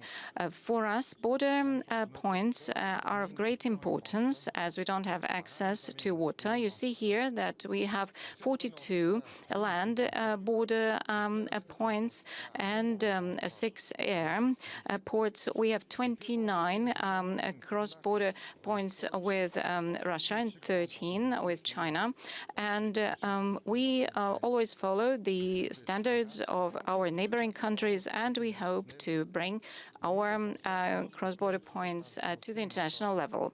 The threefold increase of the throughput capacity of the border points will provide conditions for making Mongolia a transit country for this region.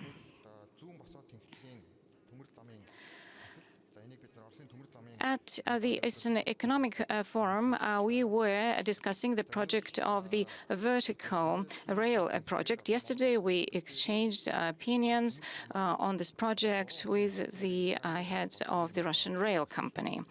In such a way, this project will connect Russia, Mongolia, and China.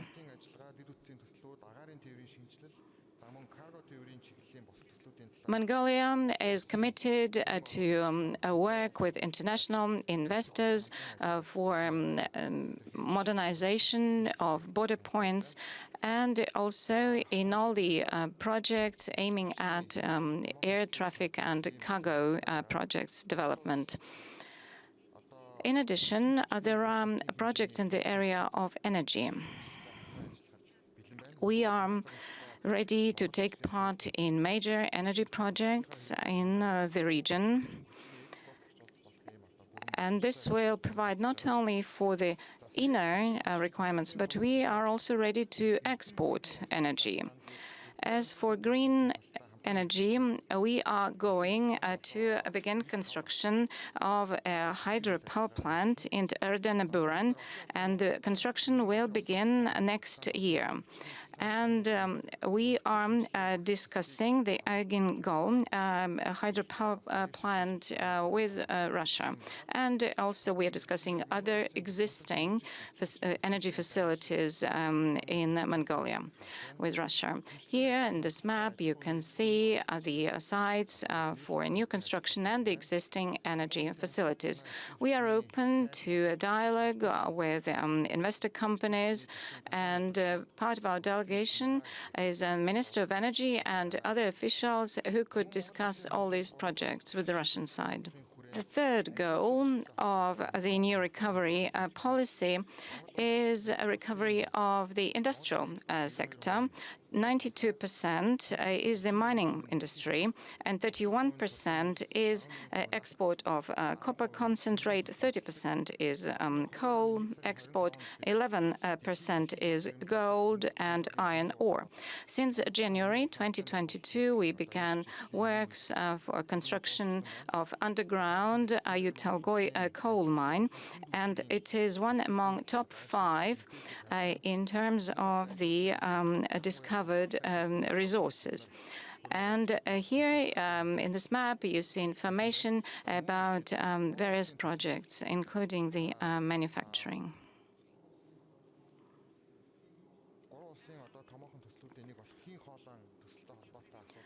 At the same time, today we had negotiations with Gazprom. It is on a gas pipeline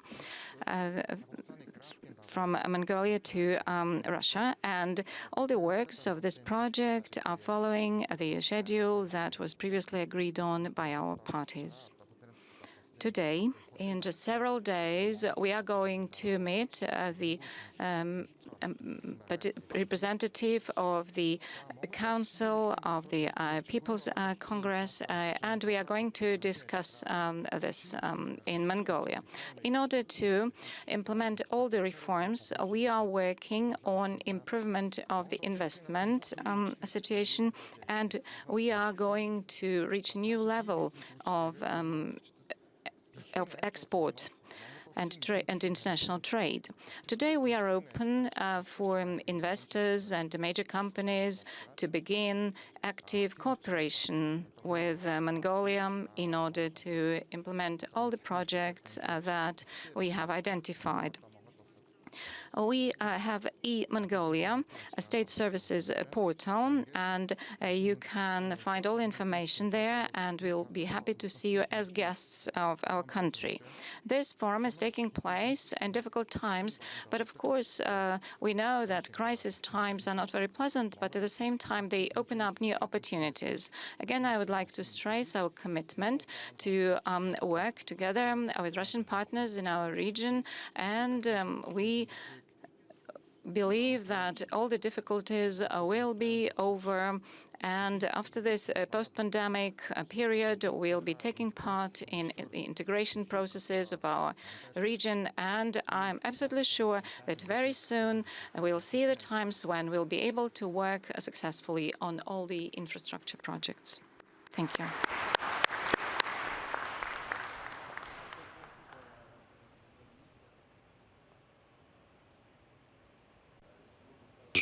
Задам вам вопрос. Thank you.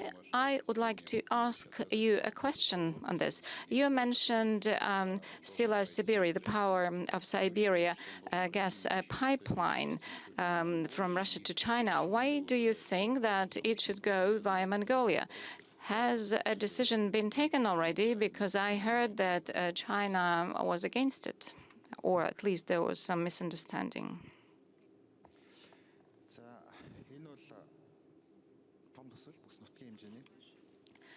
Yeah, this is a very big regional project.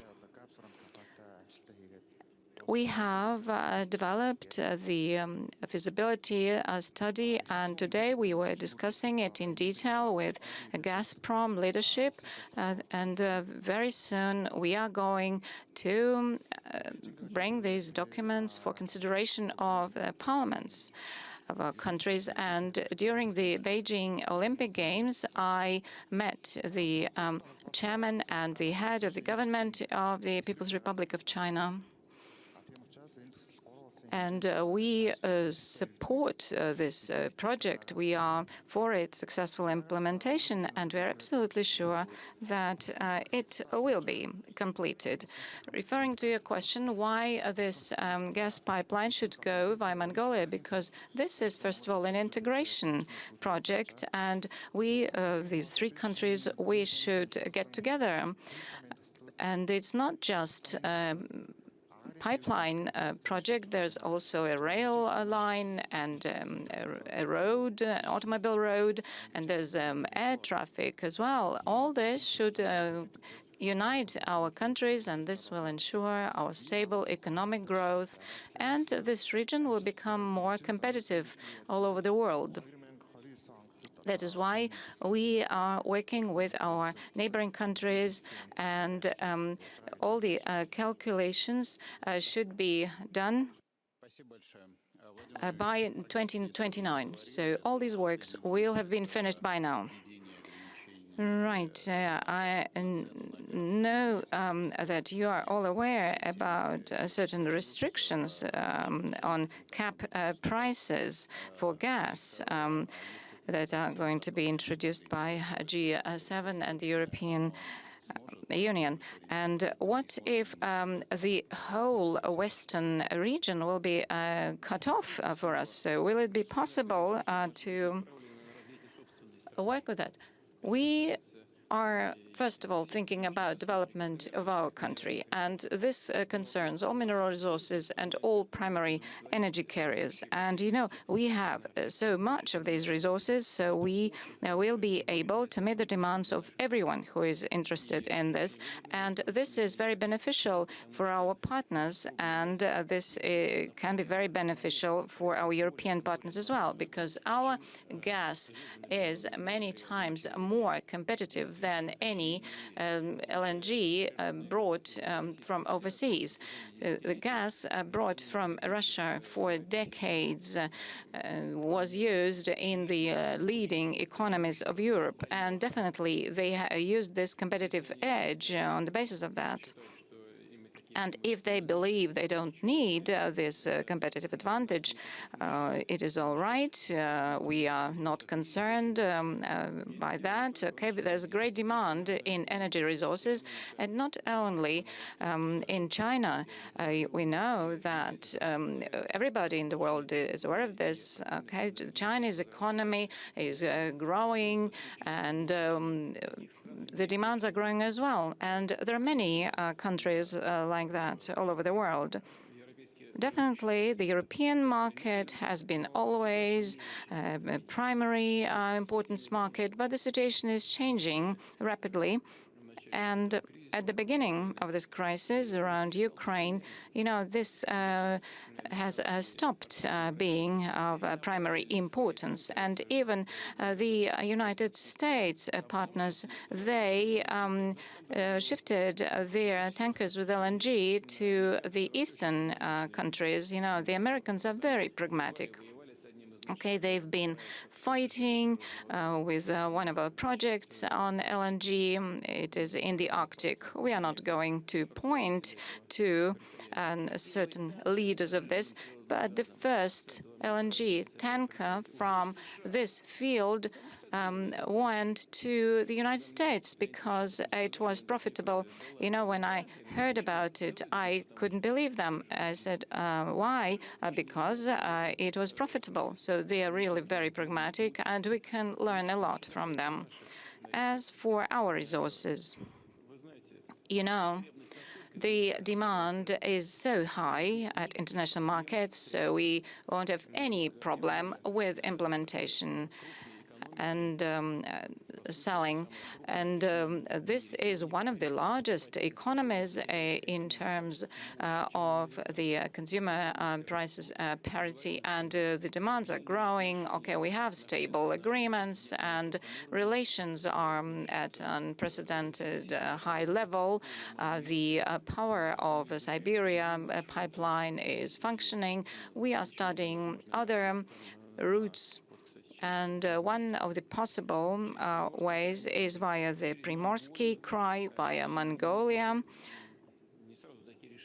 Of course, these decisions cannot be taken straight away, and it's not because somebody doesn't want it, but it is all because of the economic conditions and geological conditions.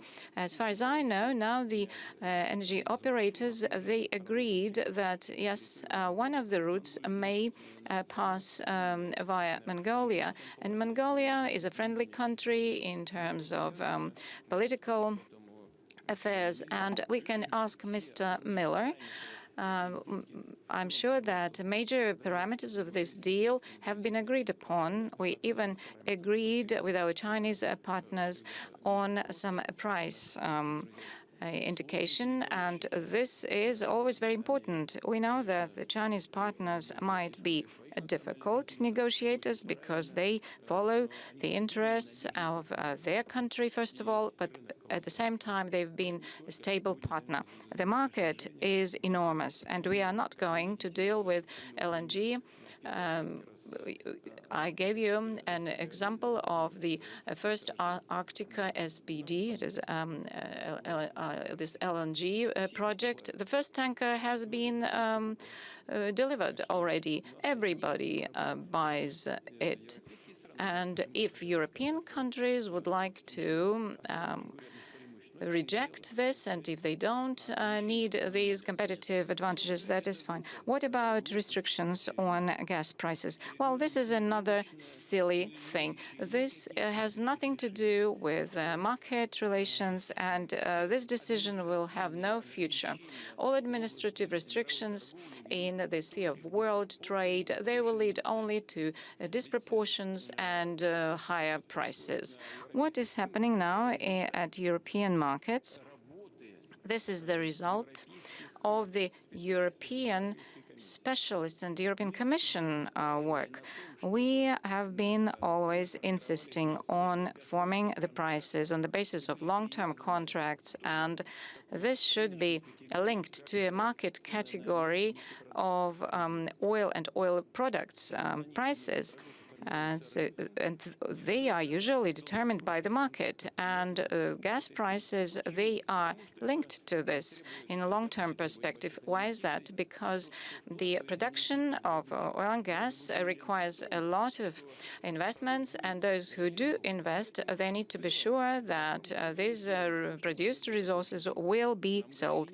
That is why we're interested in long-term contracts. And they were saying, no, it is not exactly in line with the market trends. We need to follow this spot prices market. I kept saying no, it is not so, because gas market is something different, and those both buyers and sellers, they need to be absolutely sure in the stability of relationships. And they were saying no. At that time, the prices were very high, $100 per ton, 1,000 ton. And what about now? It was 300 later. Now it is what, 3,000 already. We kept saying no, don't do it. But they forced their companies to do it, and now we had to use these spot prices. And now it is an element of all the prices. It is not our requirement. This was imposed on us by the Europeans. So these are really nonsense decisions. And now, when they faced what is happening, they are trying to restrict the prices in such in some way, and this is nonsense. So this will lead to rising prices at international markets, including European ones. So nothing can be done through administrative decisions. What about Nord Stream 2? Was it built in vain? No, nothing is done in vain. We developed those technologies, and if you're interested whether we can switch on the and have this Nord Stream 2 connected, yeah, we'll be ready to do that. No, I was just asking about the construction of this pipeline. Nord Stream is practically closed now, and everybody keeps saying, well, Russia is using energy weapons. Well, this is, again, something silly, and this is nonsense. We supply whatever is required by our partners. So they place an order, and we deliver. So we are not, pumping it into the air. So there are orders, and then we deliver. What happened? Okay, there are two lines of this pipeline in Ukraine, and one of them was switched off. It was disconnected by Ukraine, and there was a excuse that they couldn't control it. And so this is number one. They did it themselves. And the second, it is Yamal Europe going via Poland. Poland sanctioned this pipeline, and again they switched it off. Who did it? The Poles did it, and okay, so it was done in Ukraine and in Poland. And now Nord Stream 1. Okay, these German partners, okay, and all the maintenance and repair works of gas turbines is regulated by the British law. I didn't know about it, and Alexei Miller explained it to me. The contract for maintenance of these gas turbines, Gazprom had to sign it not with the central Siemens company, but with their branch in Britain, and now they are under sanctions. And as for repair works of these turbines, they agreed to do it at the Siemens plant in Canada. What about us? What do we have to do with it?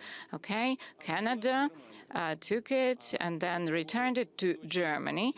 And under the contract with Britain, it was written that they should have been sent to Russia. Okay, now the situation is different, and the contract should be modified. But this British branch of Siemens, okay, they don't answer at all. Okay, so okay, there can be as many photographs as possible near that gas turbine, but we need to understand what are property relations, who owns this turbine, and so on.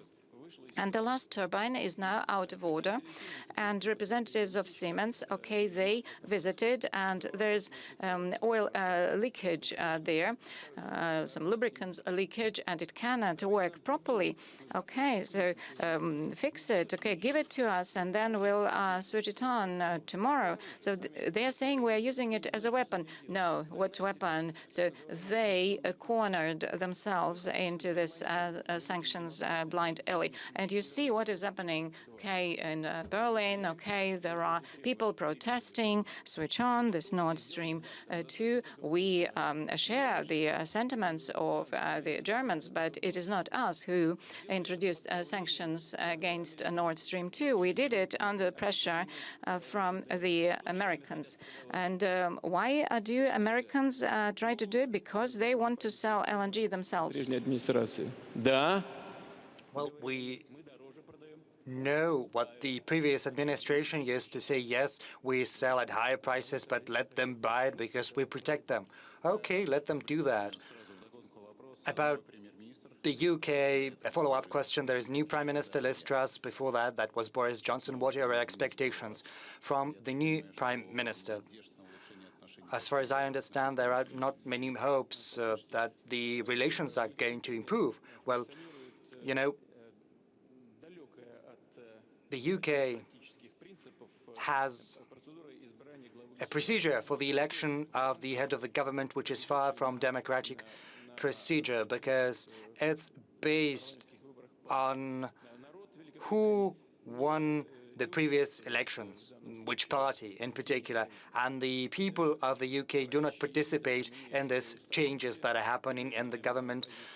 We know the position of Tories on this question, and in particular with regard to Russia, and it's up to them to decide how to build relations with Russia, and it's up to us to protect our own interests, and we are going to do that consistently. Let no one doubt that. Thank you very much. And now I would like to give the floor to Mr. Li Jianshu.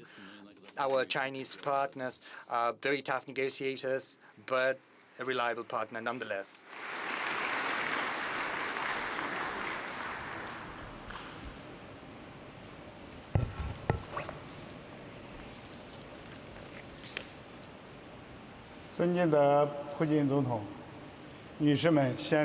President Putin, ladies, gentlemen, friends, I've just carefully listened to the addresses delivered by all the heads of state and government, in particular to the address by President Putin. Your address has been very interesting. Your statement outlines the overall vision of the current state of affairs in the world politics, as well as your position on international issues. You've also presented your vision of how the Russian Far East should develop. You have also painted the picture of a prosperous Far East in future. We are also interested in that same vision, and we are willing to work further. We're interested in further reinforcing our cooperation with Russia across the whole spectrum. because the Eastern Economic Forum is Russia's brand. Over the recent years, thanks to the personal attention and personal promotion by President Putin, the forum has established itself as a prominent platform for economic cooperation in Asia. It is also an important platform for mutual understanding and fostering cooperation. In 2018-2021, President Xi Jinping, at the invitation of President Putin, attended the Eastern Economic Forum twice. In his important statements, he outlined his own vision of Chinese-Russian relations, the promotion of bilateral mutually beneficial cooperation, and the maintenance of peace and security in the region, which received a positive response from the international community. Under the leadership of President Putin, Russia's economy was not undermined by tough sanctions imposed by the US and its satellites. In a very short time span, the Russian economy consolidated, showing great level of resistance. And we see growth in such fields as mining, food processing, timber processing, chemical industry, metal production. Energy consumption is also recovering after a hard blow that was dealt to the economy. The volume of railway cargo throughput is also stable. As the ruble is becoming stronger, inflationary pressure and inflationary expectations are going down, imports are recovering, the civil consumption, employment, and companies are all stable. And the economic situation is far better than anticipated. China believes that Russia is an important partner in international cooperation, and investment cooperation in particular. Will continue to develop cooperation in trade, finance, technology, science, education, and culture. China is willing to continue to support the development of the Russian Far East and take part in this process. We will also continue to provide our assistance to Russian friends, in particular in the holding of the Eastern Economic Forum. The motto of this forum is "On the Pathway to a Multipolar World," and it's very much relevant as the saying in China goes, "He who does not move forward is moving backwards." And the world is developing in contradictions. And we need to follow the logic of historical processes. You have to keep abreast of times. A multipolar world is an irreversible trend, as it suits the strivings of the world community.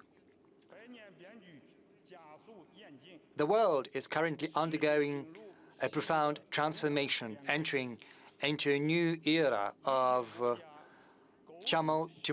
tumultuous changes and transformations. Some countries are willing to build up barriers, create narrow blocks, fuel confrontation. Protectionism is seeing a recrudescence as well as unilateral action.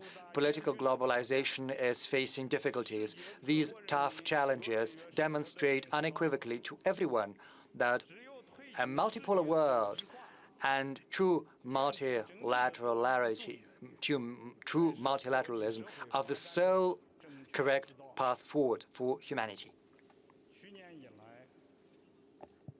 Starting from last year, China is working on the initiative of President Xi Jinping on global development and global security. And this initiative has garnered widespread support from international organizations, in particular the UN, and a great number of countries, in particular Russia.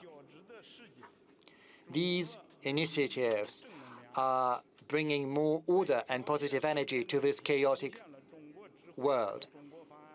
And they also represent China's path, China's wisdom in overcoming global problems. China is willing to work with international partners to take decisive steps to foster fruitful cooperation under the previously mentioned two initiatives for the sake of all nations and peoples. Ladies, gentlemen, friends, in February this year, President Xi Jinping and President Putin secured important agreements on a wide range of issues related to the expansion of our comprehensive practical cooperation, and in particular in implementing the global governance initiative based on the principle of joint work, cooperation, joint use under the strategic leadership of two leaders. The strategic cooperation and comprehensive partnership between China and Russia demonstrate a very positive, vibrant trend. They are also highly resilient and have internal incentives for development. China is Russia's important partner in the Far East. Our cooperation in this region is moving forth thanks to personal attention and care shown by the two leaders. We are fully implementing the Russian-Chinese program of cooperation for 2018-2024 in the Far East. We also have the Intergovernmental Commission, in particular the Russian Far East and the north east of China. It helps integrate deeper these two regions to help them recover and develop. This all gives us some very good, fruitful cooperation. I personally spent many years working in the Chinese province of Lujiang, and I know about mutually beneficial cooperation between the Chinese northeast and the Russian Far East. This is a long-standing productive cooperation, and I know personally these projects that I used to promote in the past when I worked there. I feel that this geographic proximity, as well as the solid foundation of friendship between these regions, all of that is a basis for beneficial cooperation. And it's also thanks to their rich natural resources and wonderful environment. As the chairman of the Standing Committee of the National People's Congress of China, I continue to pay very close attention to the cooperation between China and Russia in the Far East. Over the recent years, the Far East has seen a significant improvement in infrastructure. Openness is improving as well. The business environment is getting better as well. The Far East is also occupying an increasingly important niche in the economic cooperation between the two countries.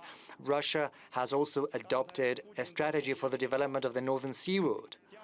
Just as President Putin has just outlined, the funding for this program is very big, 1.8 trillion rubles, and 13 additional ports along the Northern Sea Route are going to be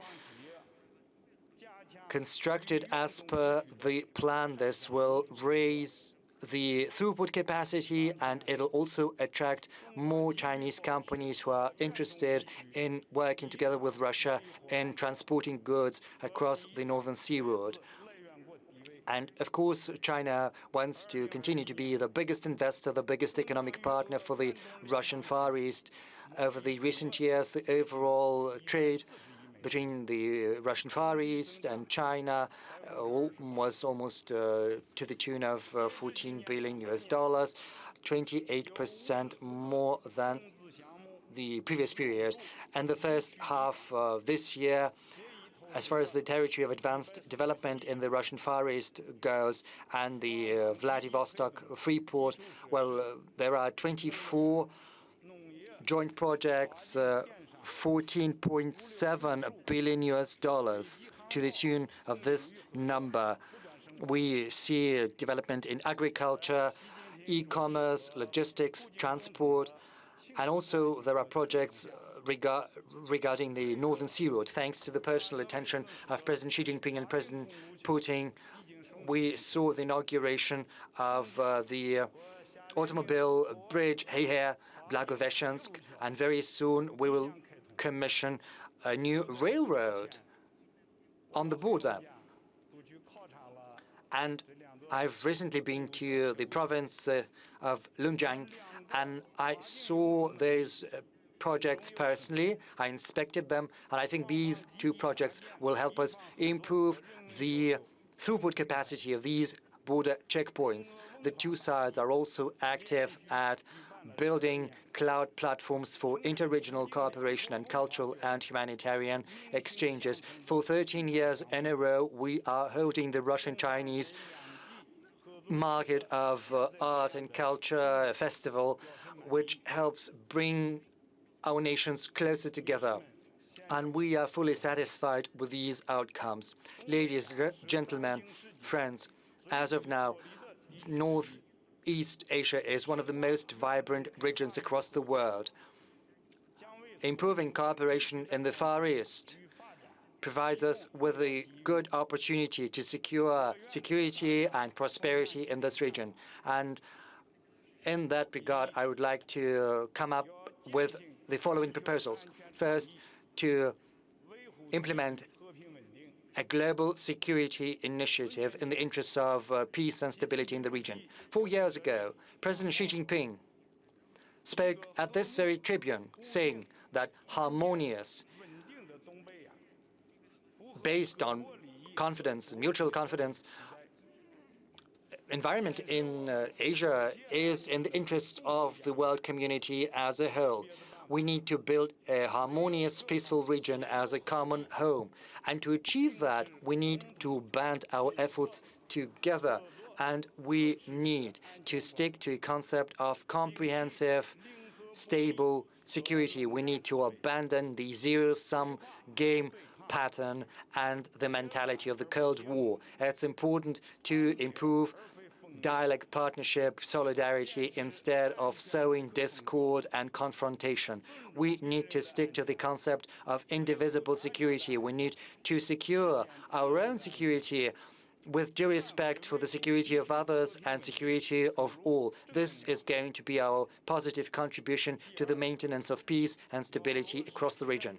Secondly, we propose implementing the initiative on the global integration of the region and the global openness of the region. Northeast Asia can boast rich natural resources and also a well-developed, diverse infrastructure.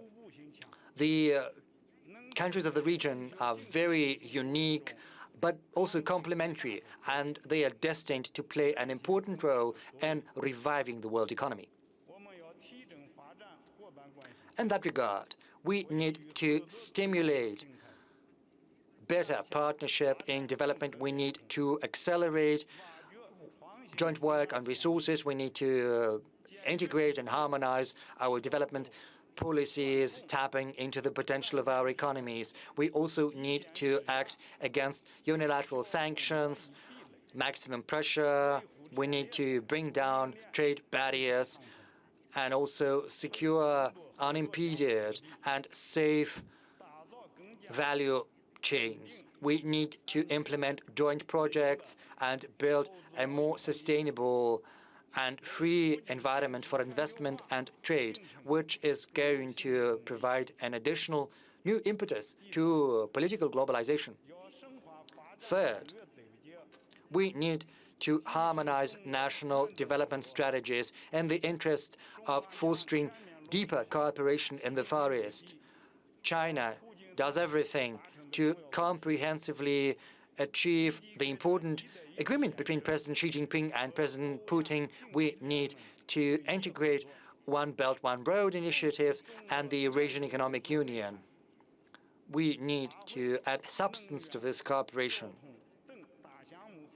We propose working together on big projects in energy and transport, and thereby we will create new poles of growth in green economy cooperation. We also need to expand our financial cooperation and promote payments and transactions in national currencies. We need to facilitate trade procedures and secure better practical results. We will work together with our Russian partners to make efficient use of the existing mechanisms and platforms to create a better environment for business activities and to create this cooperation in the Far East. And to that end, legislative authorities of our respective countries have to work together to provide the necessary legislative support. Ladies, gentlemen, friends, China resolutely supports and promotes multipolarity across the world. And henceforth, we are willing to join our efforts together with those of other countries to fend for the principles and purposes of the UN Charter to promote the world order principles based on rationality and justice. As you know, in a month, China is going to host the 20th Congress of the Communist Party of China, which is going to usher in a new era of building a modernized socialist state.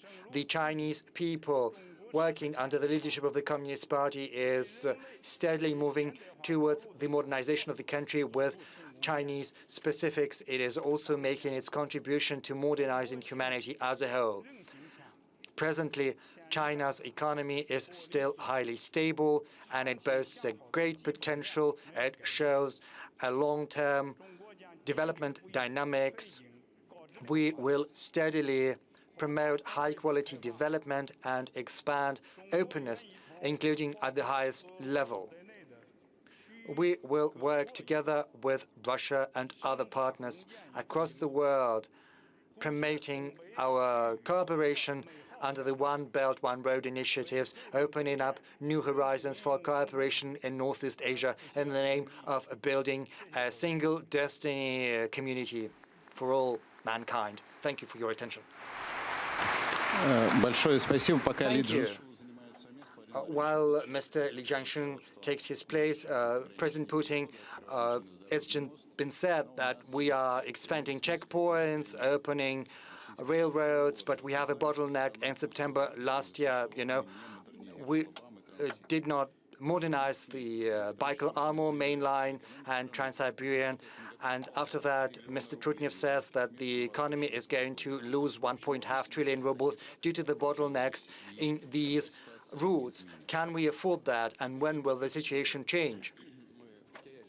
Well, it's not what we have lost, it's what we're not going to receive due to these bottlenecks, as they are called. Yes, we should have done it timely. Moreover, the decisions were there. When I had gone to Kuspas, I remember that very well.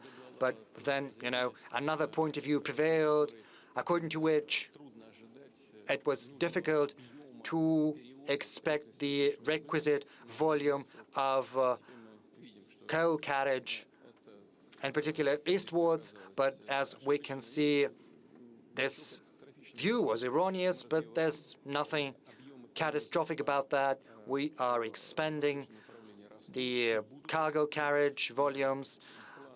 They are flowing in greater numbers eastwards, and they will continue to grow. And we have plans to explore the eastern railroads, in particular the eastern part of the Trans-Siberian main line and the Baikal-Amur main line. And there's going to be better management, but also the throughput capacity is going to be raised. And in the nearest future, we plan to increase the throughput capacity by around 40 million tons. And I'm confident that we will manage to do that. Thank you. Mr. Li Jianshu, a question to you. What's your assessment of the development of the Russian-Chinese relations? How can China help in developing the Russian Far East?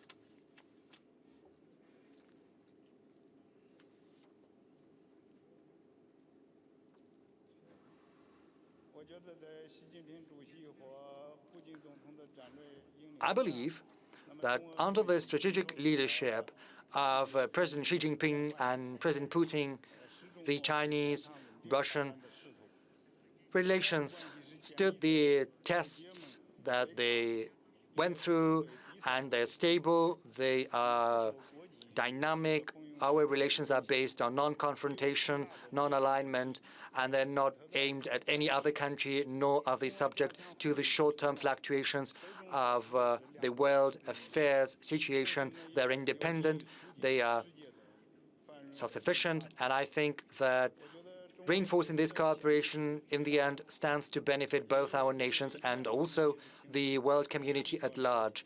And I think that we have a great potential to develop the Far East. As I have just pointed out, I know the Russian Far East very well, and I know that we have plans for development and that this opens enormous opportunities to our two countries. As far as the avenues for cooperation go, well, they're numerous. Transport infrastructure, for one. As President Putin has just said, the Russian Far East will see the modernization of the railway network and the airports. Infrastructure is also going to be modernized, and the sea infrastructure is also going to be modernized, just as the automobile roads will be.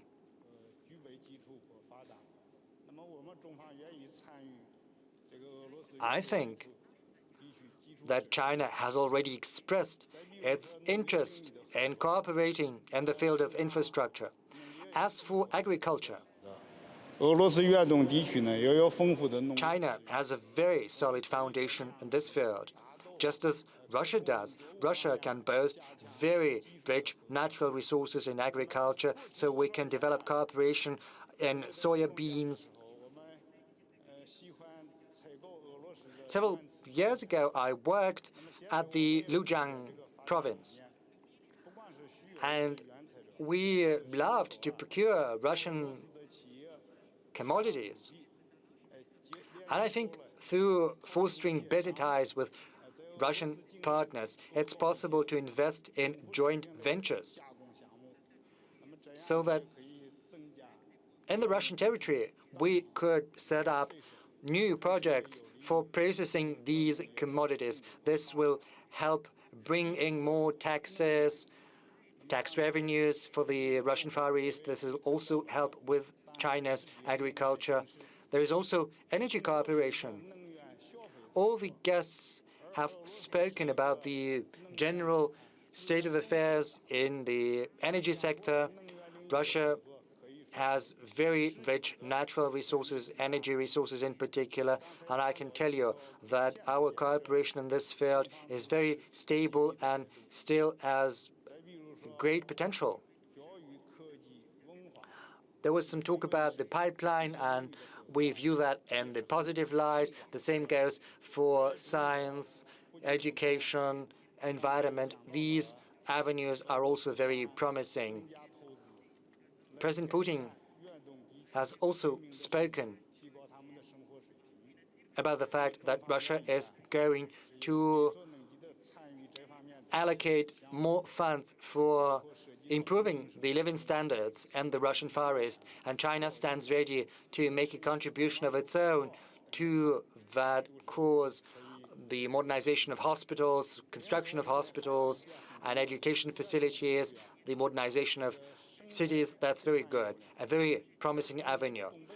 Moreover, there is a very good environment in the Russian Far East, and we also have very good environment in China's northeast. And I think in environment and the field of green energy and decreasing carbon emissions, we can work together as well. We can also work on improving the state of our environment, and there's much we can work on together and much we can talk about. To cite an example, we can think about decreasing carbon emissions. We can also work in protecting the environment. I know that President Putin cares a lot about the conservation of leopards and tigers. And as the needs of economic development go, that's good because it helps create better environment, better living standards. You need to conserve the animal habitats and animals. We have very solid foundation. We have a very good basis. And all of that promises us enormous prospects. Once again, in the end, I would like to say thanks to President Putin and other friends, not just tigers and leopards. Our president also cares about birds. We would like to say that Mr. Li Jianshu was the head of a province and its capital is Harbin, and many Russians used to live there right now. We would like to move on to the video. Just the first one is that of Prime Minister Narendra Modi, India. Excellency, Rashtrapati Putin. I am glad to have the opportunity to connect with you virtually at the 7th Eastern Economic Forum. Your Excellency President Putin, distinguished guests, namaskar. I'm really happy to welcome you at the Eastern Economic Forum being organized in Vladivostok. This month marks 30 years since the establishment of the Indian consulate in Vladivostok. The first country to open a consulate in this city was India. And since then, the city has witnessed many milestones in our relationship.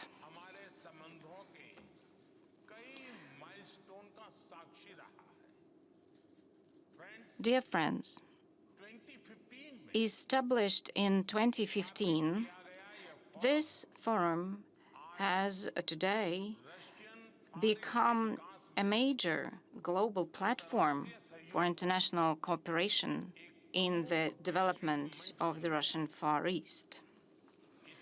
For this, I compliment President Putin's far-sightedness, and I also congratulate him.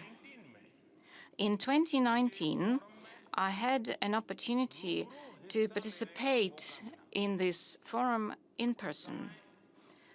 At that time, we had announced the Act Far East policy of India.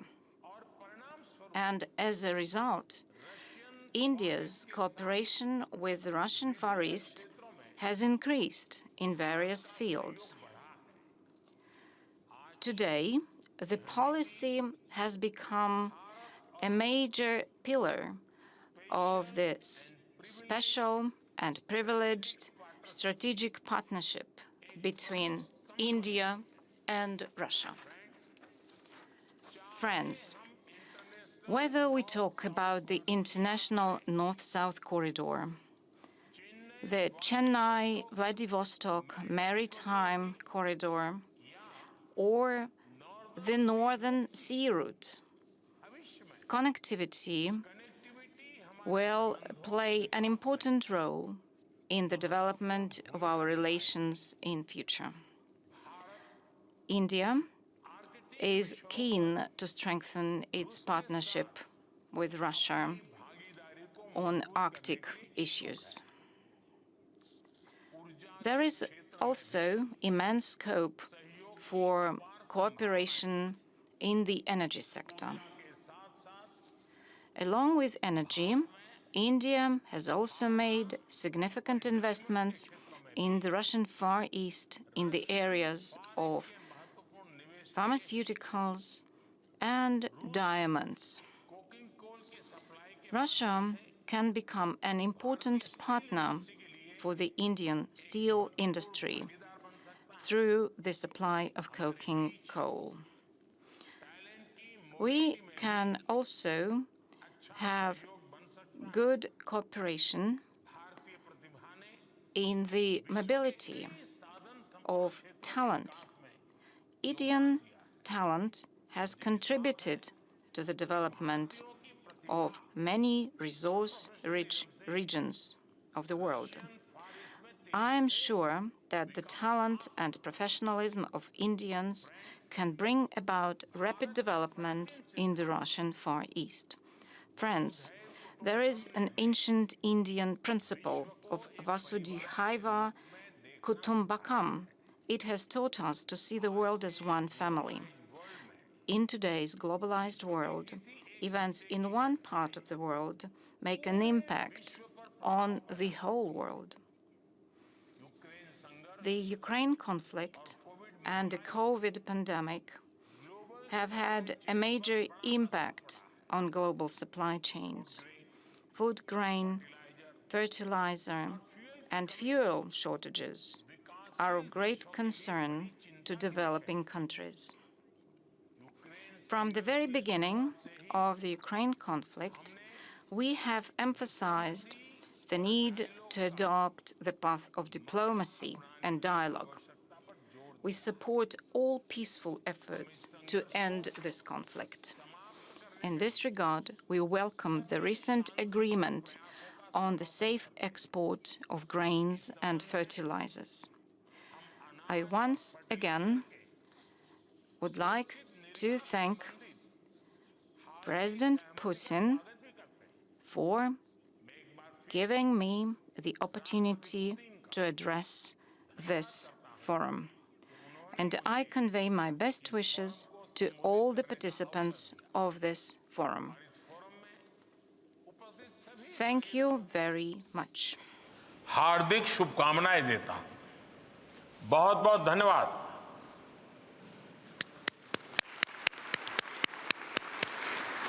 Ну а мы теперь переносимся в Малайзию. Свое видеообращение прислал Now we are moving over to the address of Prime Minister of Malaysia. Tuan Yang Terutama Presiden Persekutuan Rusia, Ketua-Ketua Negara, Tuan-Tuan Yang Terutama, serta hadirin yang dihormati sekalian. Good afternoon, Your Excellency, Mr. President, Your Excellencies, heads of the states, and other participants of this forum. Dear friends, ladies and gentlemen. First and foremost, I would like to express my utmost gratitude to His Excellency Vladimir Putin, President of the Russian Federation, and the organizers for inviting me to deliver the keynote address at the plenary session of the 7th edition of the Eastern Economic Forum this year. As you are all aware, this forum aims to support the economic development of the Far East region and the opportunity to expand international cooperation in the Asia-Pacific region.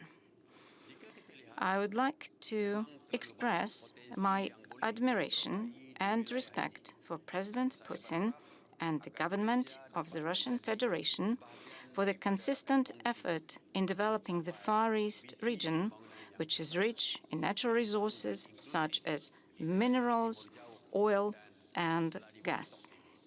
We can see that there's great potential which can be explored in this region, and I hope Malaysia can be part of the partnership to achieve the vision of rapid, balanced, and inclusive development in this Far East region and Vladivostok. The world is facing various challenges, from economic instability, public health risk, and geopolitical conflict to climate change. These threats have posed unexpected impact onto the world, which is why the international community need to pay attention to non-traditional security issues, especially food security. On this note, a comprehensive perspective on various types of universal security threats needs to be considered so that a comprehensive solution can be formulated and achieved together. Global political and economic stability is essential for the world to continue moving forward. Nevertheless, the perception of inequality in terms of political power, economic power, and the level of development that varies greatly between countries and regions need to be recognized and dealt with prudently, especially by the great powers, which are the global leading political and economic players.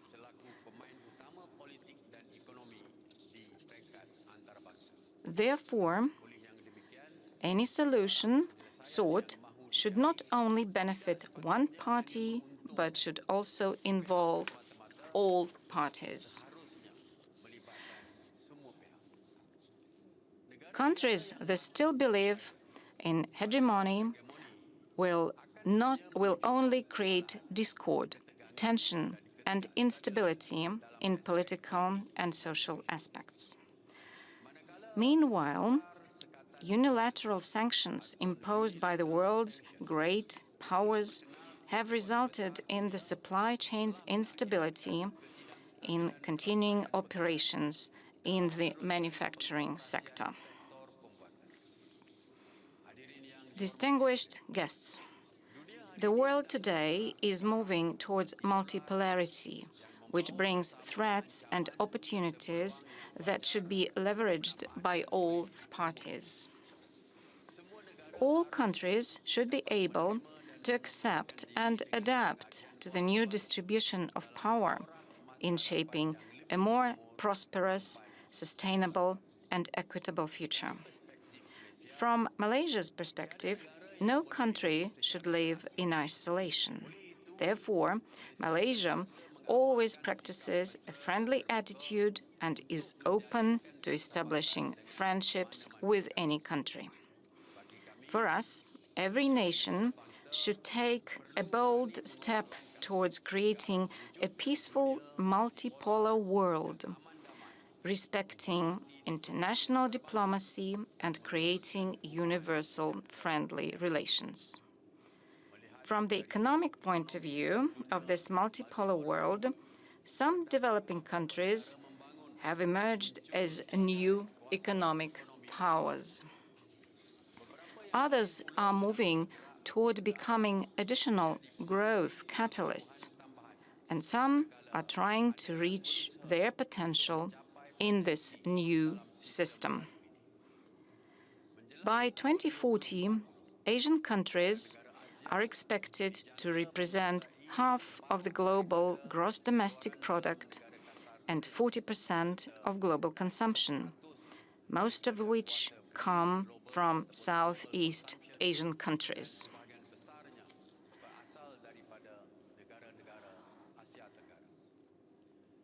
Almost 60% of trade in Asia is among Asian countries themselves. This clearly proves that Asia is able to influence the trend of world trade through the interregional approach. Besides that, implementation of economic cooperation initiatives such as the Regional Comprehensive Economic Partnership, RCEP, Comprehensive and Progressive Agreement for Trans-Pacific Partnership, CPTPP, and the Asia-Pacific Economic Cooperation, APEC, have created a free trade area covering a large part of the global economy. At regional level, Malaysia firmly adheres to the principle of ASEAN centrality, as well as basic principles such as mutual cooperation, respecting national sovereignty, and a spirit of helping member countries in achieving regional peace and prosperity.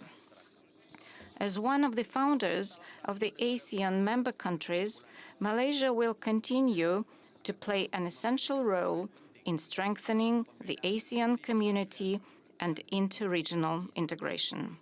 Therefore, Malaysia hopes that all ASEAN dialogue partner countries should pay attention to and respect this principle.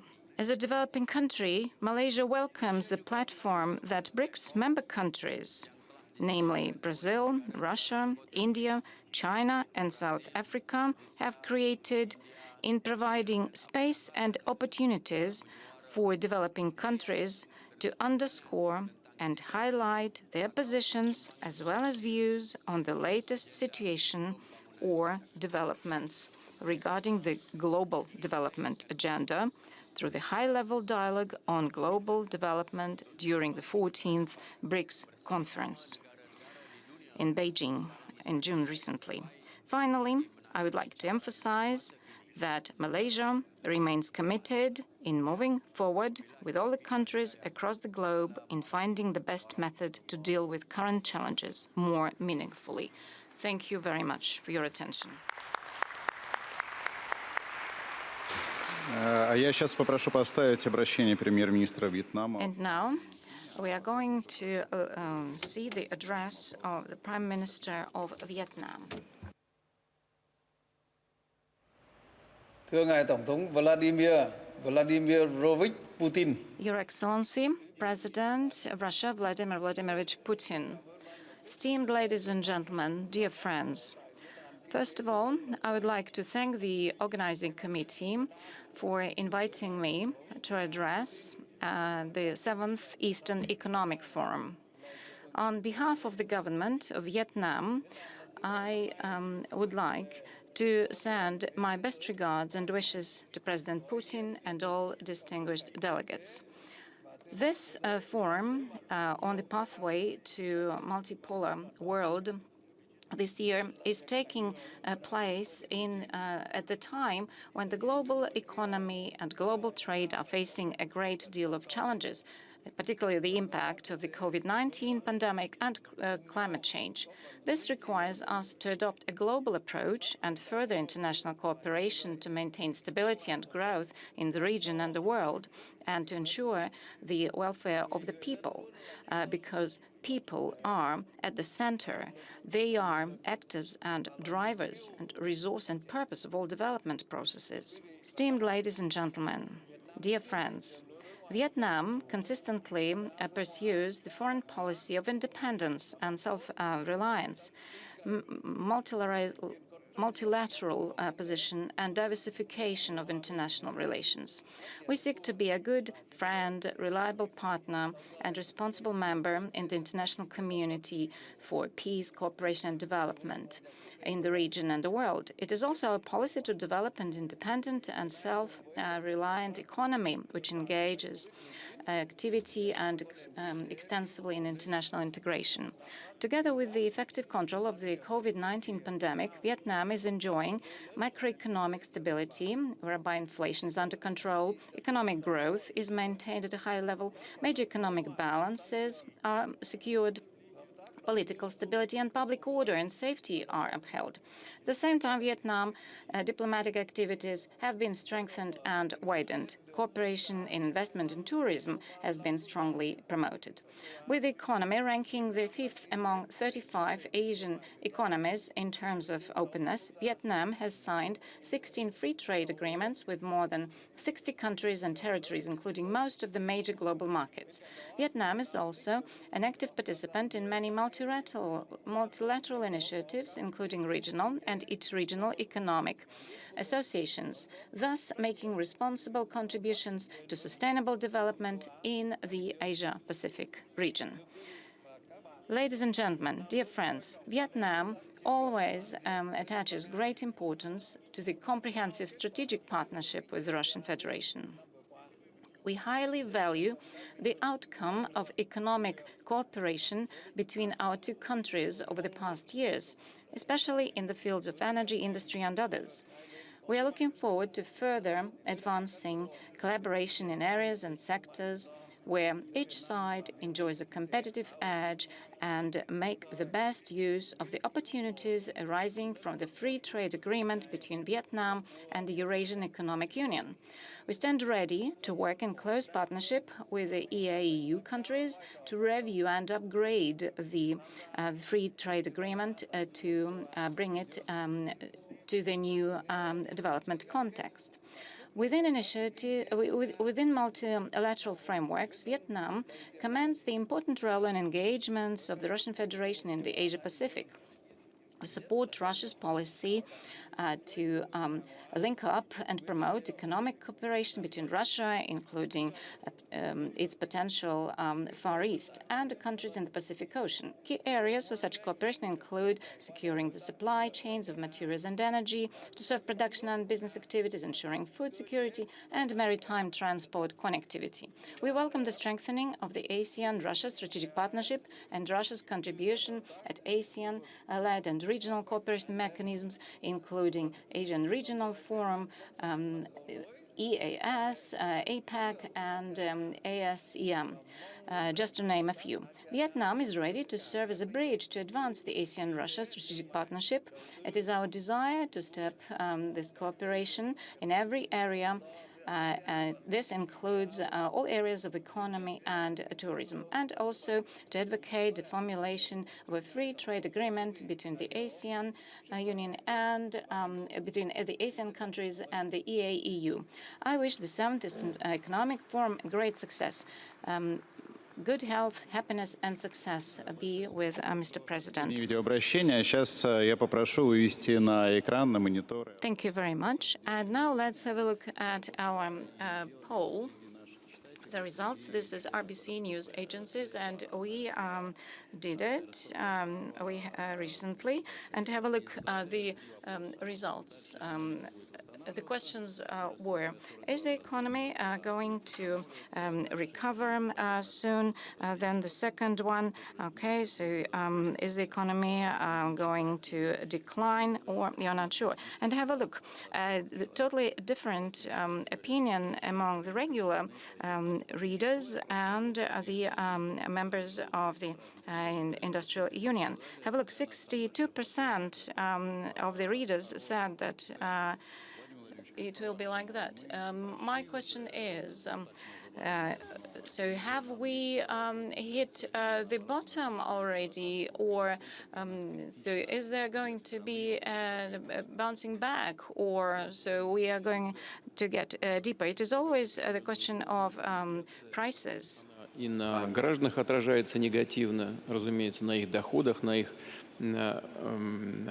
уровне жизни, и на экономике тоже отражается негативно. Well, definitely it has an impact on the economy, because it is a break in the macroeconomic stability. That's what I was trying to say in my statement. We in the government and in the president's office, our experts, believe that we have already passed the peak point, the most difficult situation. Macroeconomic figures testify to this. First, the inflation rate is decreasing. Right now, the year-to-year inflation will be at the rate of 12%, and it will go down to 5 to 6% or reach the target of 4%. I hope we'll see it in the fourth quarter. The unemployment rate is at a minimum.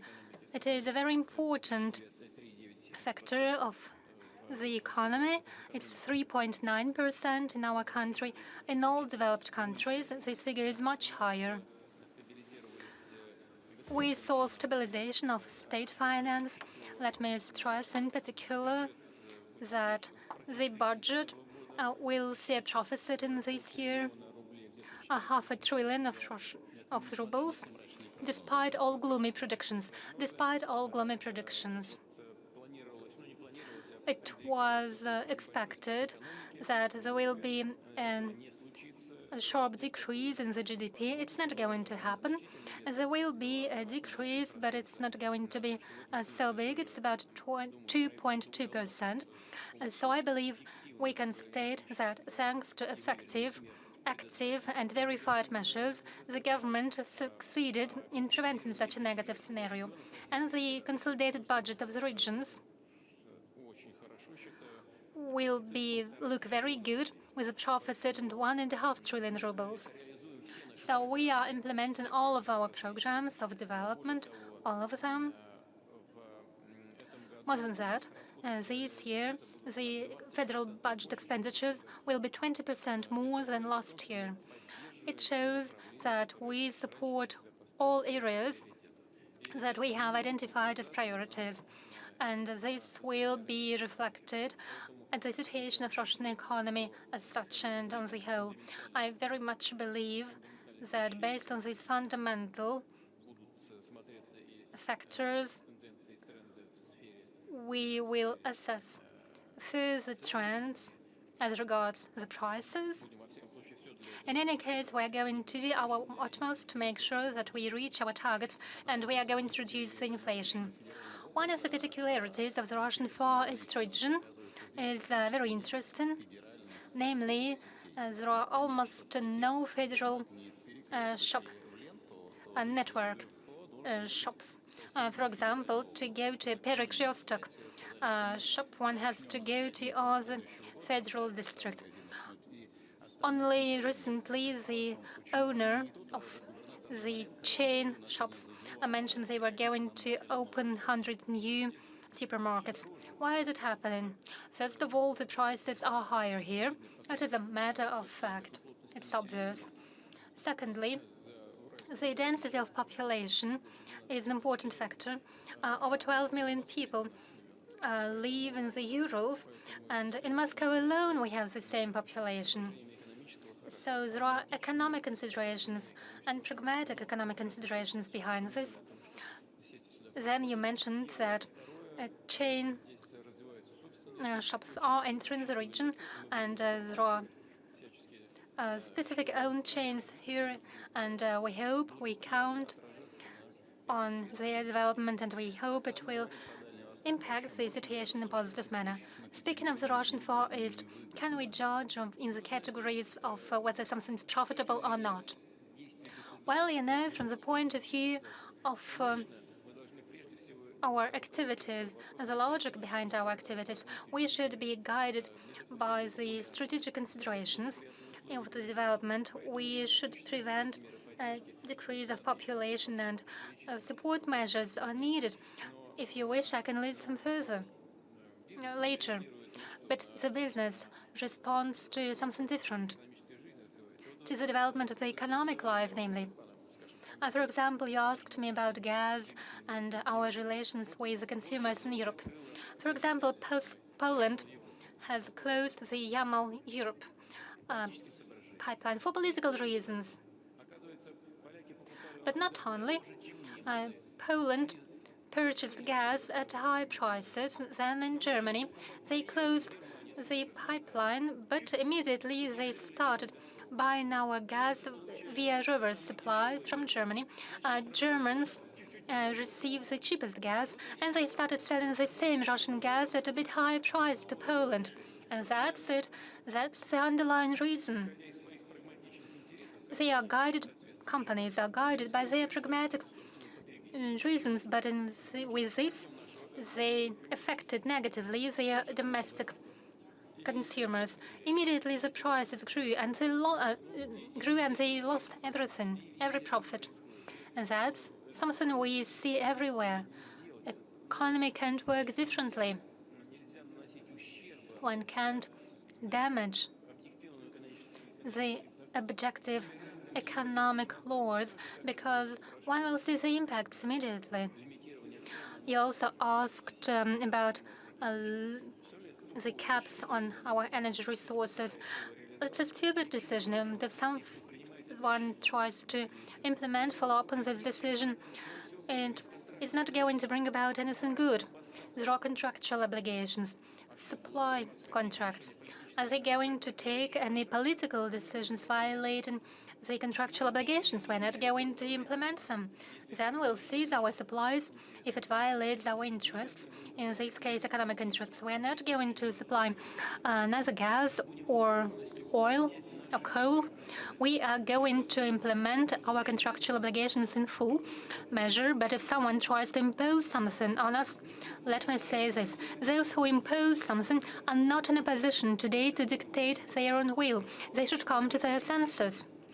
But it's something that applies to the economy as such.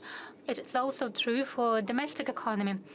Getting back to whom you've mentioned, we are not going to supply anything that goes beyond our contractual obligations. We are not going to let them impose anything on us. Let them freeze. By the way, they are considering several decisions, and we see what's happening. Either they wish to subsidize the high prices, and it's bad because it's not going to change the consumer behavior. They will consume exactly the same volumes as before. Or one can reduce the consumption. From the economical point of view, it's correct, but from the social point of view, it's a dangerous situation. It can be explosive situation. It's better to stick to contractual obligations, to the negotiated rules and civilized norms. But we too should act in a civilized manner. We should provide preferences, but at the same time we should act in a careful and predictable manner, step by step, without any fluctuations. We should gradually move towards our goals. That's how we intend to continue. Let me ask another question. It's about business and state relationship. You mentioned previously that in crisis times the role of the state is always growing. Let me give you an example. 2008.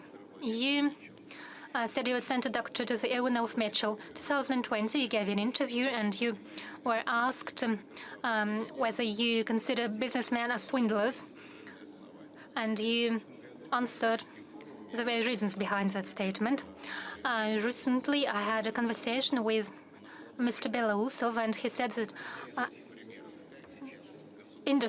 metallurgical industry has cheated on us. How do you develop your relationship with the business right now? Well, you shouldn't focus on particular statements and see them out of the context. If I'm talking about specific concrete representatives of the business community, it is something that is about those particular representatives, and it shouldn't be applied to the business community as such. And the business community demonstrates a high level of responsibility before the citizens of Russia and before the Russian state. I would like to stress this and express my gratitude to them. That's my first point.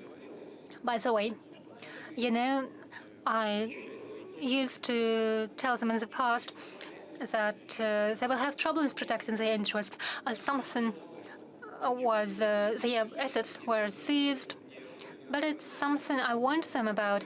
They should have invested not in foreign projects, but in the development of Russian infrastructure. They would have benefits right now. It would be a lesson for them. Who could have imagined? I warned them. I spoke about this. But it's not because I'm so smart, but because I have more information. I have warned them. I had warned them. But many of those sitting in this hall in particular did realize it, and they didn't have many assets abroad, and they turned out to be right. As for the entrepreneurs, I said this. You mentioned Mr. Belousov and his statements and that someone deceived someone. Well, in the course of discussion, you can say many things, but it yet again testifies to the fact that what I said right now was correct. There are specific rules, objective rules in the economy. You can't neglect them. Why did we have high prices in the field of metallurgy? It's because the market conditions were so. And being responsible before their workers trying to achieve maximum profits, they were following these interests. But the state should have responded to this before by applying specific instruments to restrict or limit exports or get excess profits back into the budget. These are market instruments. You all know them. Either via customs duties, or we could return the excess profits in some other ways. But entrepreneurs active in this field should know what the state can or is willing to do in a particular situation. It's a very delicate matter of cooperation within the domestic economy. There is no problem with that. It's a matter of regulations, and we are going to continue with them in a very careful manner. As for the conditions, have we put in place conditions to make sure they stay here and not go abroad? I know there are now conditions for the entrepreneurs, and many of them now register their offices here on the Ruski Island. Are they afraid, or have you created specific conditions? Well, there are some objective factors. You are absolutely right. The responsibility lies with the state. As for tourism, yesterday you had a state council, the Presidium of the State Council on Tourism. Would you please clarify your position regarding visas? We have many visa facilitation agreements with Latin American countries, and as for Europe, we don't have such agreements, visa-free agreements with none of European countries. But many European tourists could come here. Maybe we don't need a visa curtain, but should attract tourists. Yes, that's right. Just as in the field of energy, we won't let anyone impose any decisions on us. In the same field, too, we can go the same way, but we shouldn't do anything that violates our interest. Probably Mr. Lavrov would be angry with me. Yes, he's here in this hall. The Ministry of Foreign Affairs believes that normally we should act in a reciprocal manner. If they have taken the decision not to issue visas to us, whether we should do the same, I believe not. We are interested in seeing young people come here. We are interested in seeing business come to our country despite any restrictions. There are many businessmen who love Russia, trust Russia, and are ready to work here, so welcome. Please come here and do work. Why should we restrict them? There are trainers, professors coming here and teaching our kids. Why restrict them? Athletes, cultural figures, why should we restrict them in any way?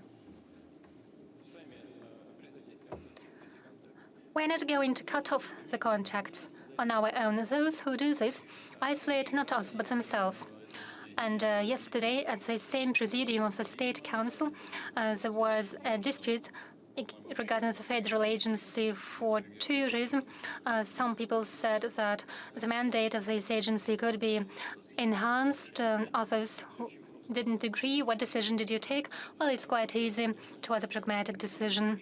Obviously, internal tourism is something very important, And external tourism is important too. We have a big country. Our friends and colleagues mentioned this today. Our friends from the People's Republic of China, our colleagues from Myanmar and Mongolia, and not to mention the closest countries, the former Soviet republics, including Armenia. They all know of the vast tourist potential of the Russian Federation. But naturally, a lot remains to be done in order to develop the infrastructure for domestic tourism. I'm not going to list all these instruments, but we are going to develop them. And yesterday's debate was very simple. Who should receive the 10 billion rubles that have been allocated for the tourism development, whether it is Ministry of Construction or the agents responsible for tourism. It doesn't concern me. The Ministry of Construction is professionally in charge of infrastructure and construction development, and the Russian Federal Agency for Tourism only employs 100 of people. It's not something that matters. The Ministry only constructs, but the Russian Federal Agency for Tourism sets out the vector for the development of their domain, so I think it would be only logical to allocate this money to the Federal Tourist Agency, but it's up to the government to take the decision. I think the decision will be taken soon. It's not so difficult. Mr. Pashinyan, let me ask you this question. Recently, Europe was faced with an inflow of labor migrants. Many Russians came to Armenia, and those who oppose the developments in Ukraine. What role does it play in the economy? Никол насчет отвечать. Хочу сказать, еще больше армян приехало в I'm Россию. sorry, Mr. Pashinyan.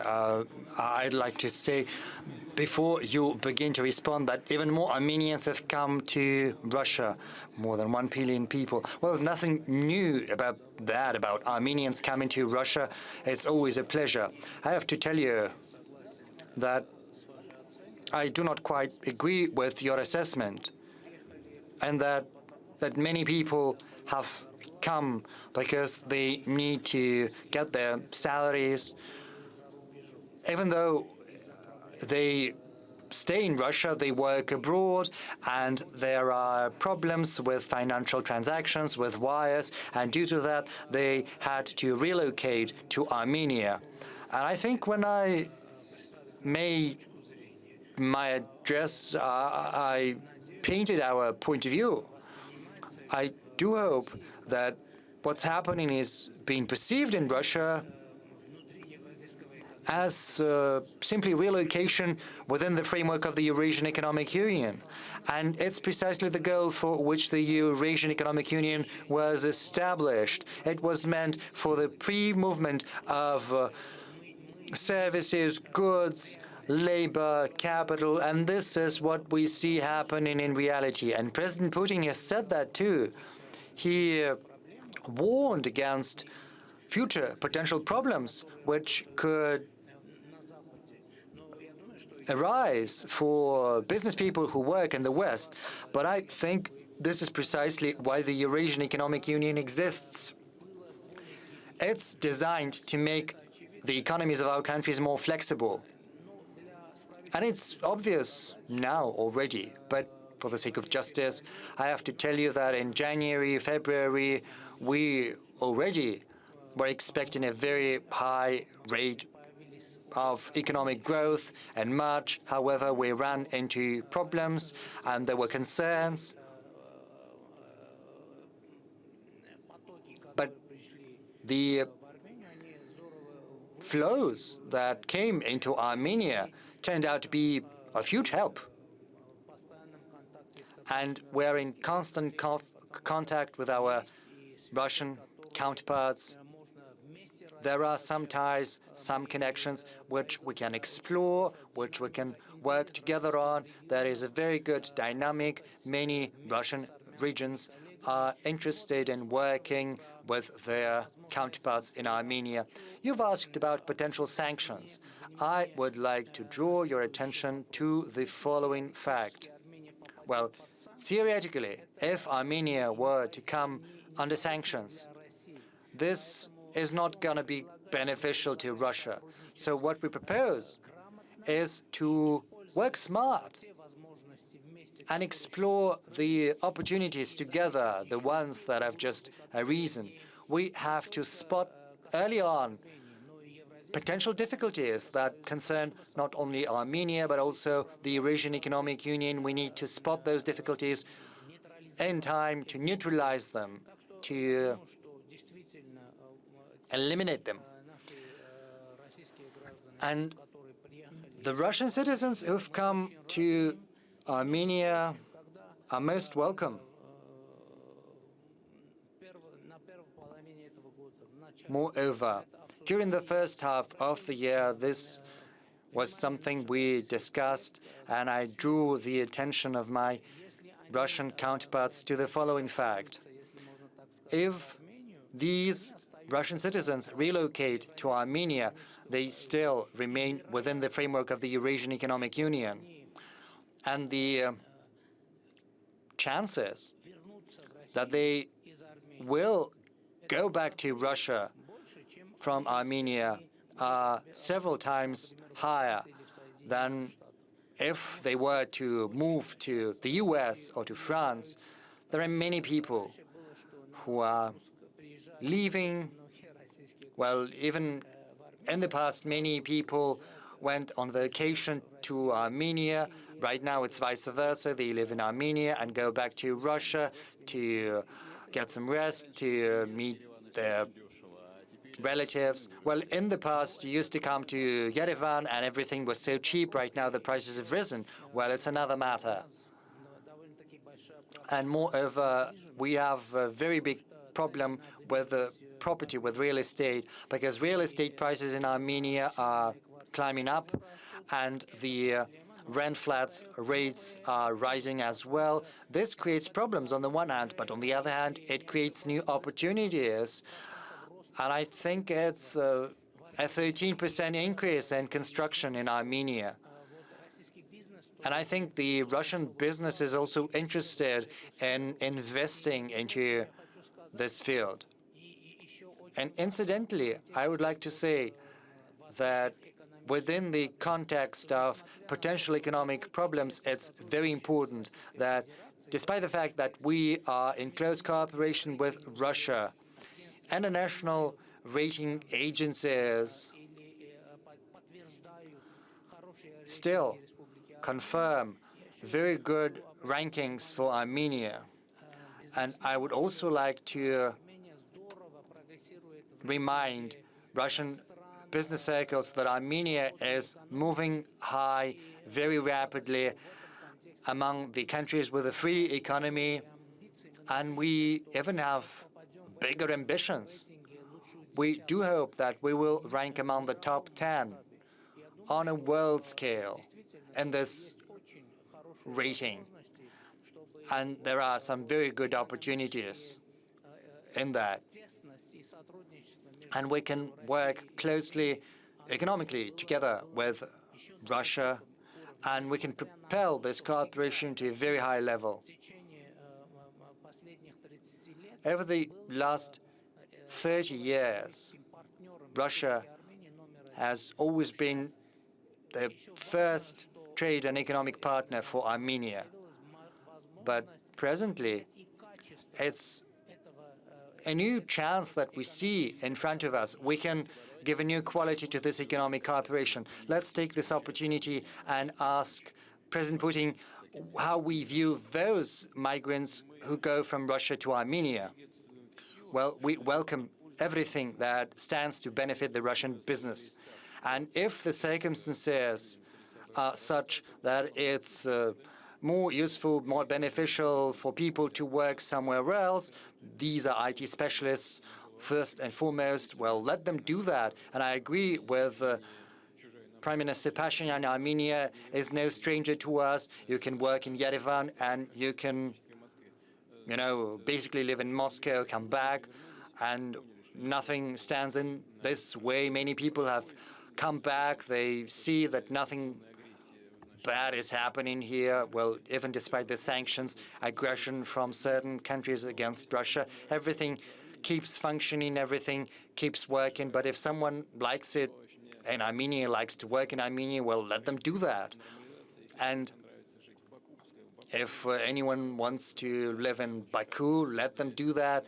The same goes for Kazakhstan, because Kazakhstan has created a very good financial area for these purposes. Everything in the Eurasian Economic Union, well, it's easier for us to regulate and it's easier for people to work in this space. I would also like to ask about those who live in the Russian Far East and also along the borders of other seas of our country. I think by the end of the year, a new draft law should be submitted to you on the quotas on crab catch, and business on the ground is concerned that small and medium-sized enterprises are not going to be able to, implement the norms of this law. Yesterday, we spoke in great detail with the governor on this matter. There is a problem here, and let me tell you what it is. This quota, 20% of the overall quota that is being allocated for the catching of marine bioresources, and it has to be funneled into shipbuilding or fish processing plants on the ground. This is a forced measure because our fishing fleet is becoming obsolescent. And this norm is working. Around 100 contracts have already been concluded to build ships or to build fish processing plants. Many of these contracts have already been implemented, and many ships have been built and commissioned, and the same goes for the fish processing facilities. But even though it's working, there is a problem. Some small enterprises have committed themselves to this process, and unfortunately, due to the sanctions that have been imposed, they cannot implement these obligations on time due to the disruptions in value chains and because their foreign partners have failed to fulfill their obligations, and the government has to take that into account. I've heard a lot of talk here, in particular with regard to the international agenda, about the international energy security and new structures for energy security. Recently, the IAEA has published a report on the developments at the Zaporozhye nuclear power plant. This report does not say who is firing at it, but it only states the damage that has been done to the nuclear power plant. Can you comment on that? Do you trust this report? Yes, I trust it, certainly. The IAEA is a responsible international organization, and its head is a true professional. Of course, the IAEA is under the pressure of the countries in which they are active, the US in particular, and the European countries, and they cannot say outright that the fire comes from the Ukrainian territory, but it's obvious. We are in control of this nuclear power plant. Our military are there. So are we the ones who are firing it ourselves? It's, pure nonsense, sheer absurdity. But yes, some agree that it goes against common sense. Moreover, there are, some remains of HIMARS and other missiles from Western technologies, and I saw that this report says that the IAEA deems it's important to withdraw military equipment from the nuclear power plant, but there is no military equipment on at the site. And the IAEA professionals should have seen that, and they can see that still because there are two experts. The military are simply protecting the perimeter and also the territory. Well, there are a couple machines. Well, but that's the Russian Guard that is responsible for the safety and security. You can go there and see that for yourselves. We can bring a big group of journalists there, European, American journalists, and you can come and see for yourselves, and you can see the remains of the missiles against Energodar. They come from the other side of the water reservoir. We know that the Russian military equipment, in particular the military equipment that is responsible for the counter-battery fire, is not stationed at the nuclear power plant. It's very far from it. But the Ukrainian side creates threats to nuclear security and safety. Why are they doing that? I do not quite understand. Maybe they're trying to create more attention to their current situation, to crisis on many occasions. And they were trying to carry out, perpetrate terrorist acts on the Russian territory, blowing up energy transmission lines close to our plants and energy facilities. Why are they doing that? What's the point in creating a threat to Europe as a whole? But they are doing that. Yesterday, I asked the head of Rosatom to present me a report. I want Rosatom to come up with several additional proposals as to how to ensure the security, because the biggest threat is not to the reactor, but to the storage of spent nuclear fuel. Well, meanwhile, head of the European diplomacy, Josep Borrell, I'm going to read it out.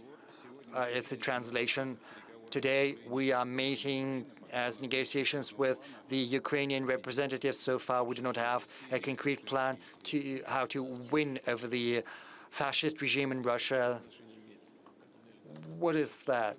Well, how does this concern the nuclear power plant? Well, there's no relation to that, but this is the characteristic. Well, he's just saying things. He knows how to say things. We've seen many appeals. We've heard him say an appeal to win over Russia in the battlefield. If he were a defense minister of some country, then it would have been understandable. But coming from the head of the European diplomacy, well, it sounds bizarre. Well, I'm not one to judge. Let him say what he wants. As far as the fascist regime goes, I can tell you the following.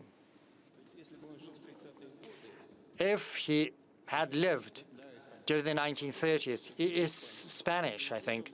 If he had lived in Spain in the 1930s and he had heard a weather forecast, the sacramental phrase, the skies are clear over all of Spain, as is known, it was a signal from General Franco to start a coup d'etat, then he would have taken up arms. But who would he have joined? The democratically elected government of the country of the putschists? I think he would have joined the putschists, because today he supports the very same putschists in Ukraine.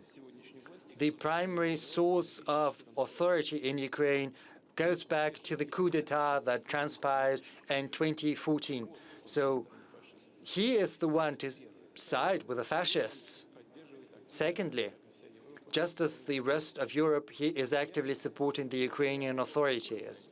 I've had many discussions with my European partners on these matters, and we always demonstrate the neo-Nazi trace and the current Kiev authorities. They say, well, there are neo-Nazis everywhere, and in Russia too. Yes, but neither in Russia nor in other civilized countries are these Nazis and extreme nationalists of Nazi sentiment being elevated to the pedestal of national heroes. And this is precisely what Ukraine is doing.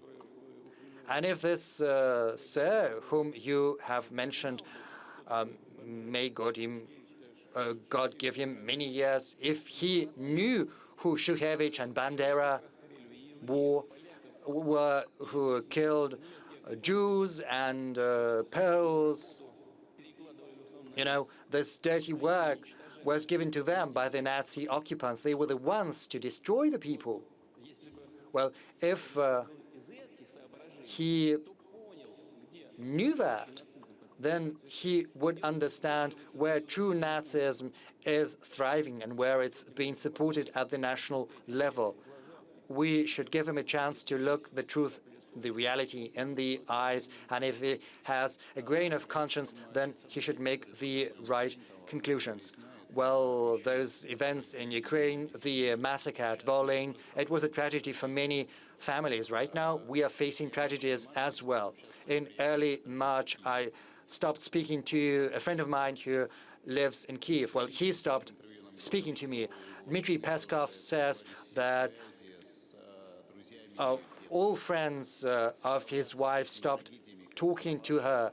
How do we overcome this tragedy? How do we, rank-and-file citizens, should go about building bridges with rank-and-file Ukrainians? You know, for many years,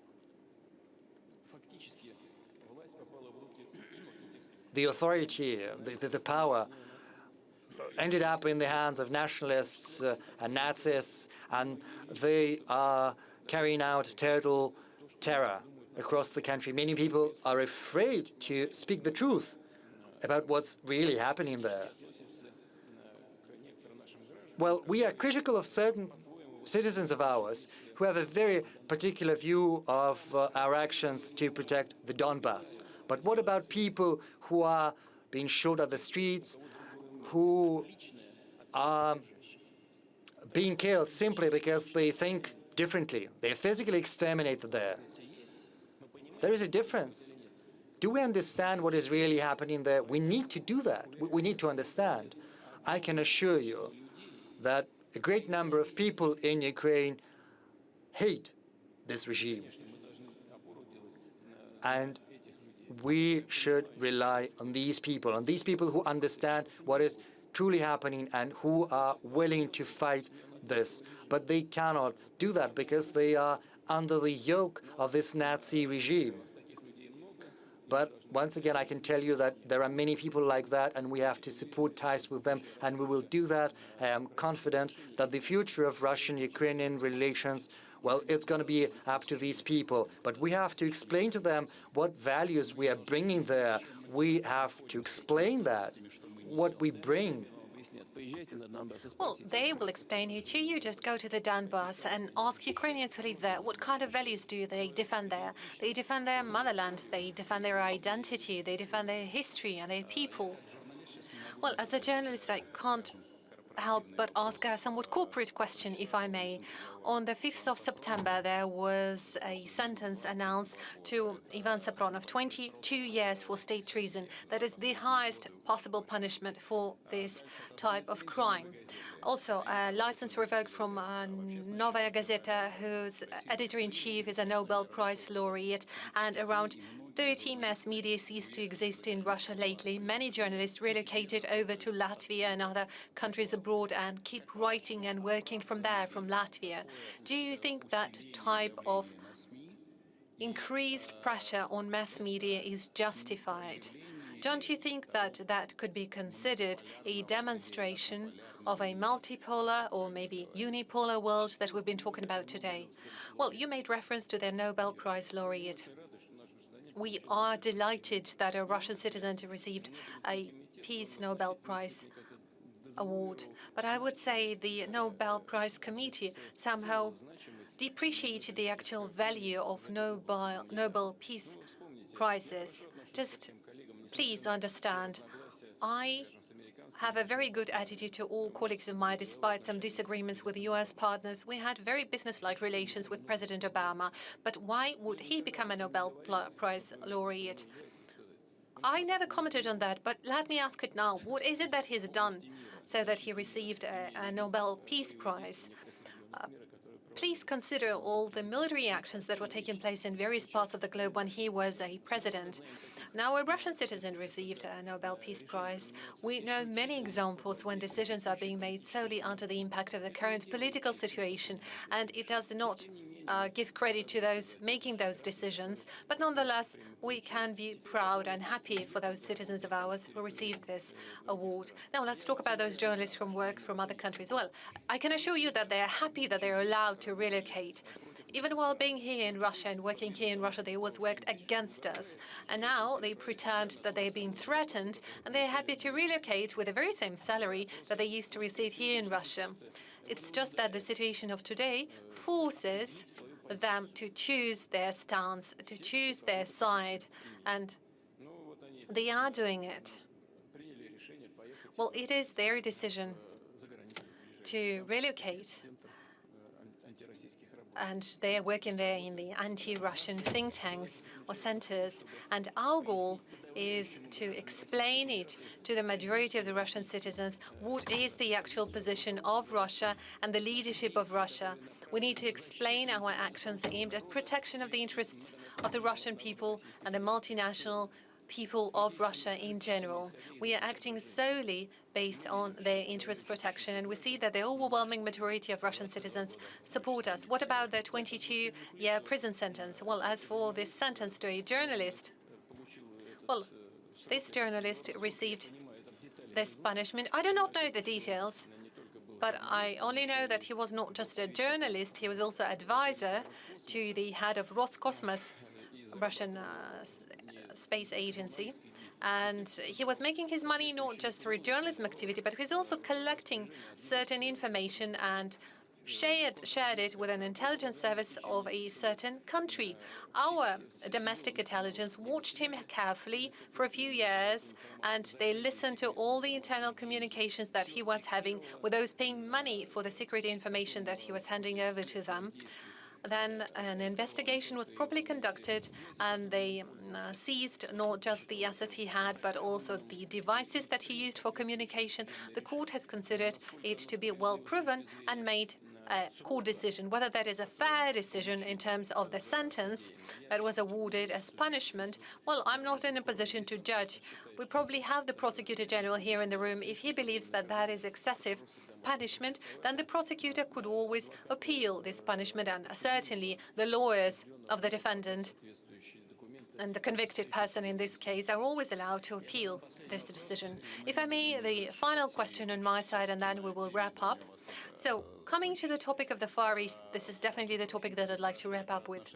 You've been asked a similar question last year: what is your attitude towards the Far East? Now the situation has changed. Have you somehow revised your attitude and your position regarding the Far East and the people living here? What is your attitude to them now?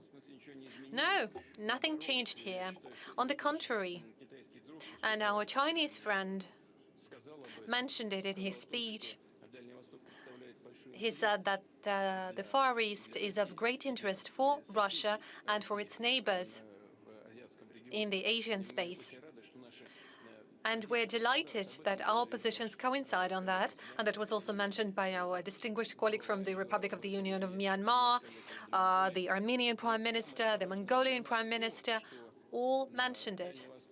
But the key thing for us is that the Far East, just like the Arctic, is the region of the future. Those are the regions determining the future of Russia. And it's not just about the resources. It is also about access to the global region that is developing rapidly. We started active recovery of the economy of the Far East, development of this region, not because we were preparing some kind of military operation in Donbass. The development of the Far East has started long before, and that is our strategic bet based on the trend of development of the global economy and emergence of the new power banks, new centers of power in the world. And since we have friendly relations at very high level of strategic partnership with China, with our neighbors here in the region, we see the region boosting, really, and the growth is really lavish. So we need to do our best to facilitate our contacts with the region and with our neighbors in this region. We made this decision a long time ago, and we're very happy that this decision was made. We're also happy with the outcomes. So far, they're probably modest, but they are there. And most importantly, we cannot afford to have reduction of population here in the Far East. On the contrary, we need to make it attractive for residents. And for the first time in the newest history, we witness migration inflow at the Far East for the first time in 2021. And actually, the natural churn of population is happening, but it is still lower than on average in the country. And that is the key demonstration and manifestation of what we do and the things we do in the right direction. A lot remains to be done, but nonetheless, we'll continue moving in this direction. Thank you very much, President Putin. I would like to express my gratitude to all the distinguished guests, and the closing remark goes to you, Mr. President. Well, to be frank, I was not preparing any closing remarks. I would like to express my gratitude to the audience for their attention, and of course I would like to express my gratitude to our friends who have been able to come and join us despite their busy agendas in their respective countries. Thank you very much for being able to share your time with us, to pay your visit to Russia, and I have no doubt and I know that we are to have bilateral meetings later with some of the colleagues. I've met some of them already and meet some later today. We will discuss the outcomes of our bilateral relations and discuss steps for the future. And I'm convinced that it will contribute to facilitation of our bilateral cooperation and cooperation in this strategically important region for Russia, the region of Far East. Thank you very much. Hereby we close our session.